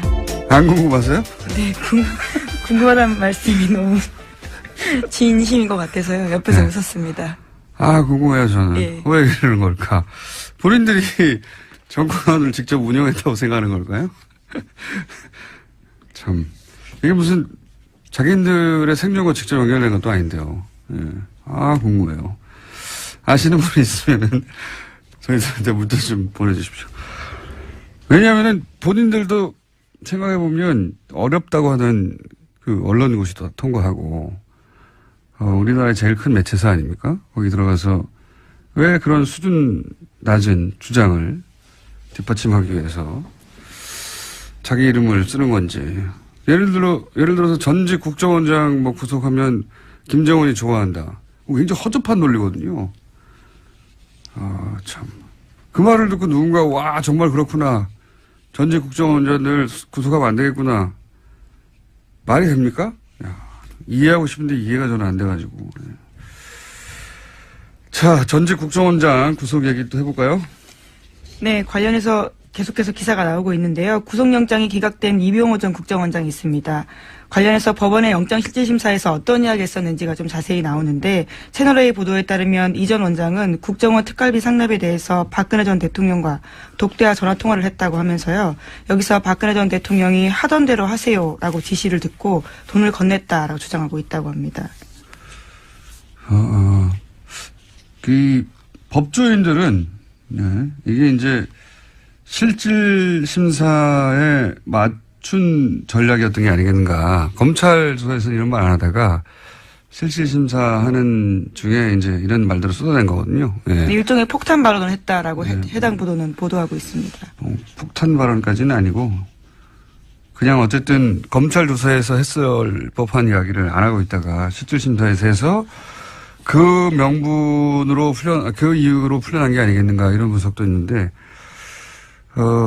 이건 이제 법적인 분석인 것이고, 검찰 내부에서는 뭐 또 다른 분위기가 있다고 또 보도도 나와요. 이게 우병우 전 수석과 관련된 게 아니냐. 네, 오늘 아침 한겨레 신문이 그렇게 보도하고 있습니다. 그런 의구심도 있다고 하는데, 왜냐면은 이제 우병우 전 수석하고 근무기간이 똑같고, 단순히 똑같은 게 아니라 우병우 전 수석과 이런 식으로 조금이라도 연관이 있으면 이때까지 우병우 전 수석 관련된 관련 영장들, 구속영장뿐만이 아니라 뭐 통신영장, 사실은 수사의 첫 발인데 누구랑 통화했는지를 알아야 될 거 아닙니까? 관계자들을 파악하기 위해서는. 근데 이 통화 기록을 확인하려고 하는 그 영장도 다 기각됐었거든요. 예.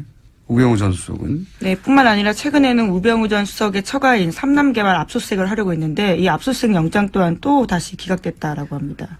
그러니까요. 직접 구속영장뿐만 아니라 관련 영장 중에 발급된 게 거의 없다. 우병우 전 수석만은. 우병우 전 수석인데요. 이게 개인의 힘이 아니고 제가 보기에는 우병우 전 수석을 털게 되면 주변에 다친 사람이 많나 보다. 여전히 살아있는.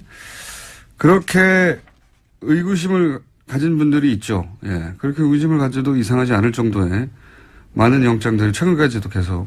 이 통신영장 같은 경우는 이제 우병우 전 수석이 관두고 나서 1년밖에 이제 보관 안 한다고 하잖아요. 관두고 나서 그 이후 통화 기록들을 다 확인할 수가 없죠. 네, 이미 10월 말이 지났기 때문에 관련된 통화 기록은 영구하게 볼 수 없다라는 게 검찰 관계자의 발언인데요. 참 이상한 일입니다. 네. 자, 어쨌든 이병우 전 국정원장이 입을 연 것은 영장 실질 심사에 들어가서 입을 열었다. 예, 이게 법조인들은 이게 전략이었지 않느냐 하는데 검찰의 분위기는 다르다. 뭐 그런 얘기고요. 예. 홍준표 대표는 가만히 있나? 홍준표 대표도 그림이 있거든요. 제가 보기엔 지방선거 때 시도지사 6석 2석 당선시키고 나서 본인이 보수를 살려낸 적자, 예, 이렇게 보수를 살려낸 사람. 그래서 대표 사퇴하고 대권 준비하겠죠. 예. 다들 계산이 다 있어요. 예. 민주당은 또 가만히 있겠습니까? 지지율도 거의 50% 육박하는데 그런 그림들이 열심히 그려지고 있다. 그런 그림이 그림대로 되는 꼴은 못 봤어요. 제가 못 봤는데 어쨌든 살아야 하니까 각자 열심히 그림을 그리고 있는 중입니다. 다음 뉴스는요. 하나 둘 정도 할 수 있을 것 같습니다. 네, 대법원에서 세월호 참사 당일 진도 해상교통관제센터 CCTV 영상을 삭제한 센터장에 대한 정직 3개월 징계 처분이 적절하다라고 밝혔습니다. 센터장이던 김모 씨가 제기한 정직 취소 소송 상고심에서 김 씨가 승소한 원심을 파기하고 김 씨 패소 취지로 사건을 광주고법에 돌려보냈는데요. 김 씨는 세월호 참사 직후에 국회가 사고 당일에 CCTV 자료를 제출하라고 요구하자 영상 원본을 삭제했습니다. 거기에는 일부 관제 요원들이 자거나 놀고 있는 장면들이 담겨 있었기 때문입니다. 저는 이 사건을 좀 더 심각하게 보는 것이 이제 이게 사건의 개요는 이런 거거든요. 당시 VTS 관제센터 센터장이 CCTV를 제출하라고 했더니 삭제해버렸다. 왜냐하면 보통 3명이 근무해야 되는데 하루만 한 사람만 근무하고 2사람은 자고 뭐 이런 장면이 잡혀 있었는데 삭제했다. 그래서 징계를 내렸던데 그게 뭐냐면 3개월 정직이에요. 단순히 3개월 정직. 근데 여기에 대해서 부당하다고 이제 소를 제기해서 처음에는 3개월 징계가 과하다고 했는데 이제 파기환송을 한 거거든요. 네, 그렇죠. 내용은 그런 겁니다. 근데 저는 이게 CCTV를 단순히 삭제했다. 그 행위 자체가 3개월 정직의 대상이 될 만하냐 아니냐 차원에서 따질 것이 아니라 그 당시에 유일한 통제센터란 말이죠. 여기가. 이 세월호라고 하는 사건의 진실을 밝혀내는 조각 일부로 작용할 수 있는 거였어요. 굉장히 중요한 겁니다, 이게. 자신들의 근무 태만을 숨기려고 한 걸로 한정했는데 그렇지 않을 수도 있어요. 왜냐하면 당시 이제 관제센터 세월호하고 주고받았던 그 무선 교신 기록 이게 나중에 편집됐다는 게 언론을 통해서 여러 차례 지적됐지 않습니까? 만약에 CCTV하고 맞춰본다면 뭐가 소위 삭제됐는지 확인할 수도 있을 수 있고요. 그리고 그때 AIS도 사라졌다고 정부에서는 발표했거든요. 근데 그 화면에 뜨는지 아닌지 확인해 볼 수도 있단 말이에요. CCTV를 확대해서. 그러니까 이 CCTV의 삭제는 사실은 세월호와 관련된 진실을 밝혀내는데 중요한 정보가 될 수도 있었던 화상 정보 일부를 유일하게 존재하는 당일날 그걸 삭제한 거예요. 네, 당시 검찰이 김 씨를 또 공용전자 기록 손상 등의 혐의로 기소한 바가 있는데요. 대법원에서는 이 혐의에 대해서 무죄가 난 바가 있습니다. 이 CCTV 영상을 삭제했다는 게 단순히 근무 태만을 숨기려고 했다라고 축소해서 볼 일이 아니라고 저는 보는데 여하간 지금 벌어지고 있는 재판은 그렇습니다. 정직 3개월. 그 CCTV를 삭제는 굉장히 큰 제목 같잖아요. 세월호와 관련돼서. 진실 일부를 파악할 수도 있을지도 몰랐을 CCTV를 삭제했다고 하는 건데 지금 다투고 있는 건 그 삭제한 당사자 징계 여부입니다. 예, 징계 3개월 여부를 다투고 있습니다. 이렇게 끝날 일이 아니라고 봅니다, 저는. 자, 트럼프는 어떻게 돼가요? 미국의 핵무기 최고사령관이 트럼프 대통령의 핵공격 지시가 위법적이면 거부하겠다라는 사실을 밝혔는데요. 최근에 미국 내에서 트럼프 대통령의 핵전쟁 개시 권한에 제동을 걸어야 한다라는 의회의 움직임이 있는 상황에서 나온 발언이라서 주목되고 있습니다. 그러니까요. 예, 저희가 지속해서 조금씩 전해드리지만 트럼프 대통령이 미국 내에서 특히 정치권에서 대우를 못 받습니다. 요즘 대우를 못 받을 뿐만 아니라 대통령 권한 자체를 제약해야 한다는 청문회가 있었습니다. 네, 말만 하는 게 아니라 실제 청문회도 있고 그렇습니다. 상황이 그렇다. 트럼프 뉴스는 재미있는 뉴스이기 때문에 저희가 계속 관련 뉴스가 나오면 전해드리겠습니다. 여기까지 하겠습니다. 시사인의 김은지였습니다. 감사합니다. 잠시 쉬었던 다스는 누구 겁니까 프로젝트 시사인의 주준우 기자. 안녕하십니까. 이제는 뭐 일주일에 2번씩 나오는 안원구 전 대구지방국세청장님 나오셨습니다. 예, 안녕하십니까. 네. 요즘 JTBC가 자꾸 특종을 빵빵 터뜨리고 있어요. 네. 특종인데 사실 저희가 2달 전쯤 했던 이야기, 실명을 밝히지 않고 했던 이야기를 이제 JTBC는 실명으로.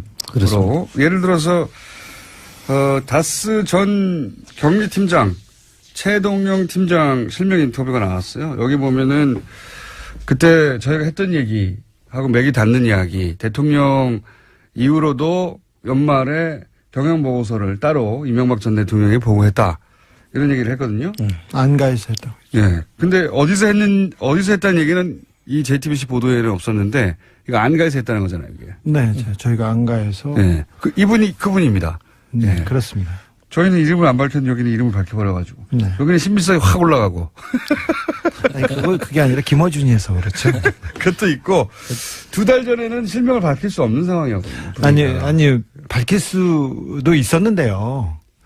밝힐 수 있었는데 저희는, 네, 밝히지 않았습니다. 아니, 2달 전하고 지금하고는 좀 분위기가 달라요. 그렇죠. 그때는 다스 얘기를 꺼냈을 때, 아직도 사람들이 이제 반신반의한 분들이 있었고. 아니, 네. 그분은 용기를 내주셨어요. 네. 그리고 여러 얘기를 하고 더 많은 내용이 있는데, 사실 친인척간이고요. 그리고 총 4명 중에 1명이라고요? 친인척간이고, 그리고 그분과 그분 주변 분들이 아직도 MB 가까운 데서 생활 터전을 읽으면서 또 생업에 종사하고 어쨌든 있어서. 본인의 실명이 밝혀지면 곤란한 처지가 될 수도 2개월, 3개월 전에는 분명히 그랬는데 지금은 이제 점점점 상황이 바뀌어가면서 본인이 용기를 내신 것 같아요, 직접. 인터뷰. 용기 있는 분이십니다. 용기를 내셔가지고, 저희 같은 얘기입니다, 이게.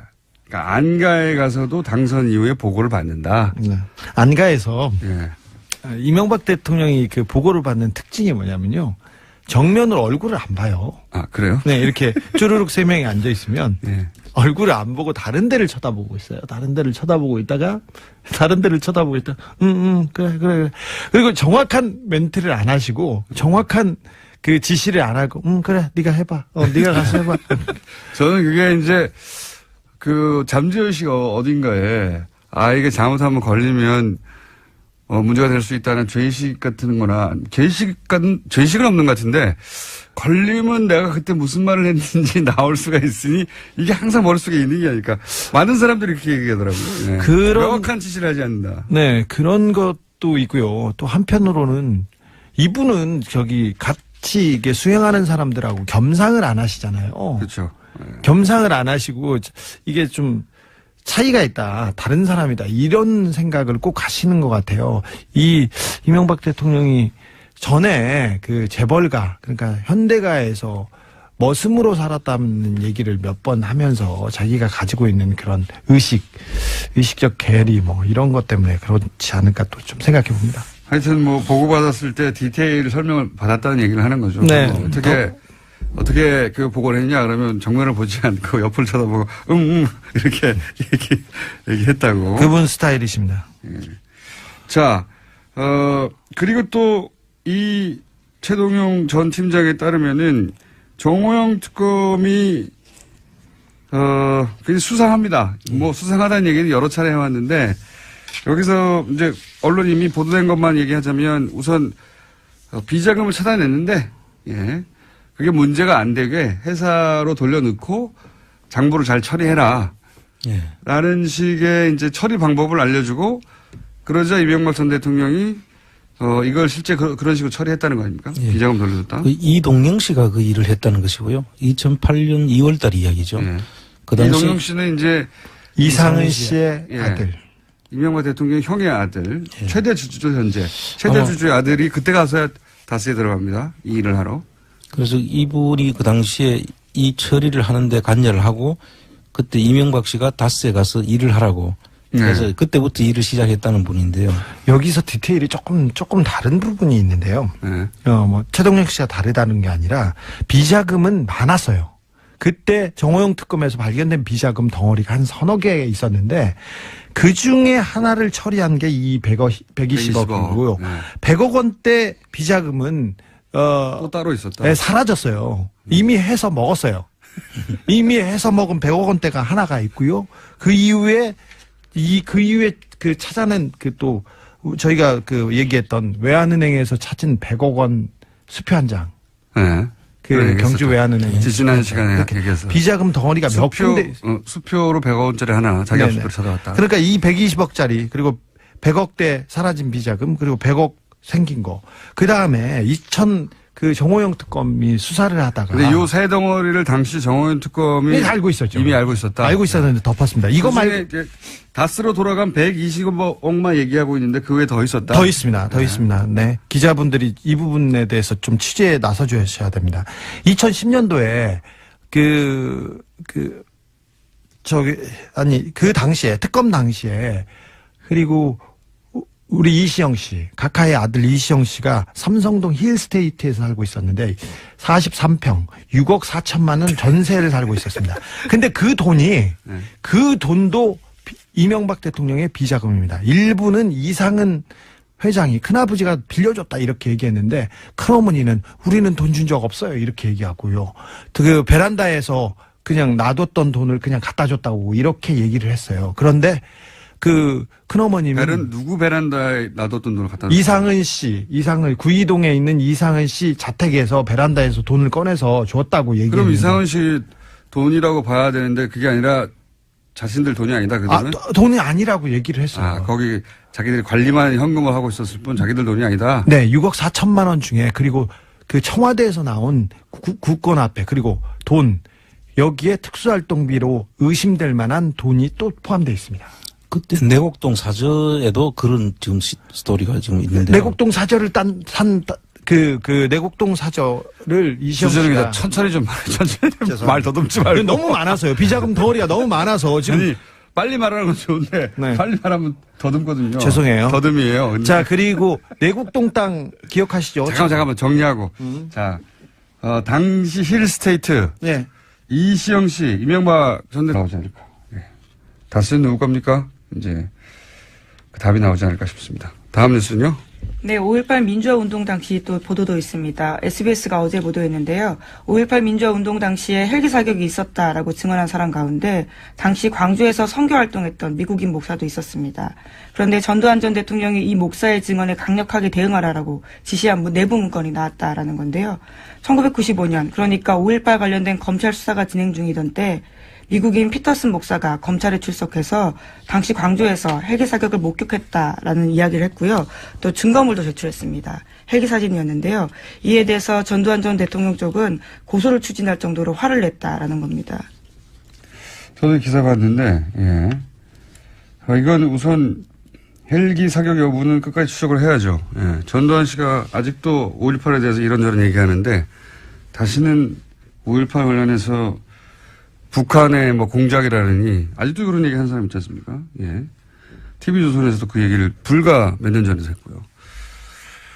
이런 얘기 못 나오게 해야 되고 또 한 가지는 저도 이 보도를 봤는데 헬기 사격 증언에 전두환 진노, 강력 대응 지시 이게 이제 꼭지 제목이거든요. 이 진노 이런 거는 이제 성경에 하나님이 화낼 때 쓰는 거예요. 예. 부당한 일이 발생해서 크게 화를 내는 어떤 정당한 분노, 예? 높은 존재, 노인들, 할아버지가 진노하셨다. 이럴 때 쓰는 거거든요. 이건 그냥 전두환 빡침. 이 정도가 맞는 거지. 단어 선택을 잘해야 된다. 진노 아니고요. 예. 네. 신경질을 냈다, 화를 냈다. 네. 예. 차마 보도에 그 단어를 쓸 수가 없어서 그랬던 것 같긴 한데. 그렇다 하더라도 예. 진노가 뭡니까? 네. 예. 동의합니다. 진노할 주체도 아니지만 대상도 아닌 뉘앙스 잘못 사용된 단어 같습니다. 자, 다음 뉴스는요? 네, 류여의 자유한국당 최고위원이 포항 지진은 하늘이 문재인 정부에 주는 경고다라는 발언을 해서 논란이 일고 있습니다. 여당에서는 부적절한 발언이라면서 류 최고위원의 사퇴를 요구하고 있고요. 류 최고위원 쪽은 일부 발언이 왜곡돼 전달됐다면서 반발하고 있습니다. 한번 들어볼까요? 이번 포항 지진에 대한 문 정부에 대한 하늘이 준엄한 경고 그리고 천심이라고 하는 지적들이 나오고 있습니다. 이게 이제 검색어가 한 연이틀 정도 계속해서 관련 검색어 올라왔었는데 본인이 해명을 했죠. 네, 누군가가 제 발언을 왜곡해서 포항 민심을 자극하고 있다라는 건데요. 자신의 발언을 왜곡하는 가짜뉴스에 대응하겠다라는 이야기도 했습니다. 그래서 이제 자기는 천벌이라는 말을 한 적이 없다. 예, 이렇게 해명을 했는데 하늘이 준 경고하고 천벌하고는 어떻게 다른 겁니까 이게. 가짜뉴스는 본인이 배포하고 있는 것 같은데. 어쨌든 이 발언으로 한 연이틀 정도 검색어 논란이 있었고 검색에 올라왔었고 제가 보기에는 해명이 될 것 같지는 않네요. 예, 이걸로 누군가 화가 났다면 그 화가 가라앉을 것 같지는 않습니다. 예, 자기 발언을 왜곡했다고 짧은 인터뷰 한번 해봐야 되겠습니다. 예, 어떻게 하늘이 준 경고와 천벌은 다른 것인지. 그런 일이 있었습니다. 네, 다음 뉴스는요. 네, 계속해서 포항 이야기 좀 전해드리면요. 포항에서도 계속 여진 일어나고 있습니다. 오늘 오전 6시 5분쯤에도 경북 포항에서 규모 3.6 지진이 발생했는데요. 지금까지 여진이 총 58차례, 그러니까 58차례 일어났다라고 합니다. 그러니까요. 그 수능 연기 안 했으면 큰일 날 뻔했어요. 예. 근데 또 문제는 일주일 후에도 또 여진이 있는 게 아닌가. 여진이 있을 수도 있죠. 그건 사람이 예상할 수 없는 일이라. 근데 좀 다른 것은 그럴 수도 있다는 마음을 먹고 그런 예상을 하고 들어가는 것과는 완전히 다르니까요. 여진이 계속 있다고 합니다. 아직도. 자, 다음 뉴스는요. 네, 국민의당 정동영 의원이 당내 반안철수 조직인 가칭 평화개혁연대를 만들겠다고 했습니다. 내일 바른정당과의 통합을 논의하는 당내 워크숍에서 의원들에게 창립 서명을 받아서 공식 출범시키겠다라는 계획인데요. 천정배 의원이 거기에 동참하기로 했습니다. 하지만 안철수 대표는 바른정당과 통합 의지를 분명히 하면서요. 안철수 대표와 호남 중진들 사이에 정면 충돌이라 할 것으로 보입니다. 지난 주간에 잠깐 얘기했지만 안철수 대표 쪽 그림은 이런 거죠. 호남계가 이렇게 반발하는 거를 오히려 저는 반길 거라고 보는 것이, 예. 이것이 탈호남의 찬스라고 보는 것이고요. 제가 해석하기에는 바른정당이 반토막 난 것도 흡수에 도움이 된다고 볼 것이고, 예. 찬스라고 보는 거죠.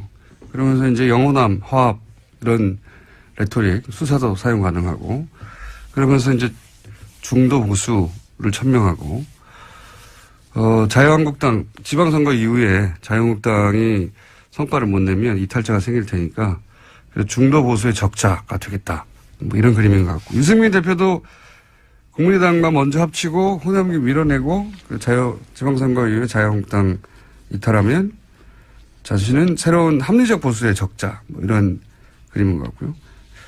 비슷한데 차이가 있다면 안철수 대표는 바른정당을 탈호남 중도 보수로 변신하는 도구로 쓰겠다는 거죠.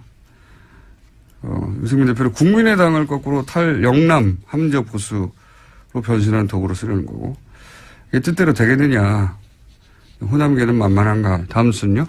네, 계속해서 국정원 특활비 관련된 소식 전해드리면요. 검찰은 국정원의 특활비 사용처 등이 기재된 회계장부를 확보했다라고 합니다. 이 가운데 이병기 전 원장 시절 장부에는 최경환 1억 원이라고 적혀 있는데요. 이 전 원장 쪽은 2014년 10월 달에 1억 원을 최경환 의원한테 전달했다라는 자수서를 검찰에 제출했다라고 합니다. 최경환 의원은 이제 본인은 받지 않았다고 주장하고 있고요. 심지어 할복 자살까지 운운하면서 자신의 무죄를 주장하고 있습니다. 할복 자살 방지를 위해서 신병을 확보해야 한다고. 네, 정의당이 그런 논평을 냈었는데요. 인권 측면에서의 논평이죠. 예. 재밌는 논평이었어요. 아마 배달 사고 뭐 이런 걸 주장하겠죠. 본인은 받은 적이 없다고까지 할 것 같고. 그리고 이제 여기서 40억 원 정도를 추려낸 것이고 그거 말고 추가 30억 원이 더 있다는 거 아닙니까? 지금? 네, 장부가 확보됐기 때문에요. 그와 관련된 수사도 계속 진행 중이라고 합니다. 그러니까 이제 박근혜 전 대통령이 받았다는 40억 말고 30억이 또 비는데 이 40억에 대해서는 국정원장 3명 모두 박근혜 전 대통령이 달라고 줬다는 거고 이 30억에 대해서는 동시에 3명 다 함구하고 있어요. 예. 그렇다는 얘기는 40억은 박근혜 전 대통령한테 책임을 넘기면 된다고 생각하는 거고 이 30억은 국정원장 본인들의 책임하에 뭔가 쓰여진 돈이다. 이렇게 추정할 수는 있죠. 예. 30억이 더 있습니다. 예. 다음 뉴스는요. 네, 뿐만 아니라 박근혜 정부뿐만 아니라요. 이명박 정부 당시에도 특수활동비가 청와대에 상납된 사실에 대해서 오늘 아침에 한국일보가 보도했는데요. 이명박 정부 시절 민간인 불법 사찰을 폭로했던 장진수 전 주무관의 또 다른 폭로입니다. 자신이 2009년 7월 달에 국무총리실 공직윤리지원관실에서 처음 출근했는데 이때 특수활동비를 청와대에 상납해달라라는 요청을 받았다라는 겁니다. 그래서 실제로 1년 동안 꼬박꼬박 상납했다라고 합니다. 장진수 전 주무관, 오랜만에 이름 듣네요. 예. 이게 이제 벌써 8년 전입니까? 9년 전입니까? 그때 일이라. 네, 2009년. 예. 그때 일이라 기억이 가물가물하실 텐데, 이분이 누구냐면, 이명박 정부하에 국무총리실에서 민간인을 사찰했다라고 폭로했던 분이죠. 폭로했던 분인데, 그때 첫 번째 사찰 대상이 언론이었어요. 이분의 폭로에 따르면. 이 국무총리실, 그러니까 국정원하고 별개로, 혹은 뭐 청와대하고 별개로, 청와대 지시로 국무총리실 산하에 소위 사찰 기구를 만들어 놓고, 당시가 이제 집권 3개월 만에 촛불 집회가 났잖아요. 그래서 촛불 집회 사과 발언하고 나서 한 달 후에 사찰 조직을 만들어서 맨 먼저 청와대 지시에서 했던 일이 언론사 기자들을 다 사찰하고 그리고 나서 이제 뭐 YTN이 방송국 간부들하고 와장창 교체했죠. 예. 그때 그 사찰을 폭로했던 분입니다. 근데 이분의 최근 폭로는 국무총리실에서도 국정원 말고 국무총리실에서도 청와대에 상납을 했다. 뭐 특활비를. 심지어 그 돈으로 아예 고용되어 있지도 않은 전직 경찰관한테 월급을 줬다라는 건데요. 그런 불법적인 사찰 업무에도 돈이 다 쓰였다라는 사실을 폭로하고 있습니다. 정식 고용하지 않고 사찰 용도로 누군가를 쓰고 급여를 이 돈으로 줬다 뭐 이런 거죠. 예. 네.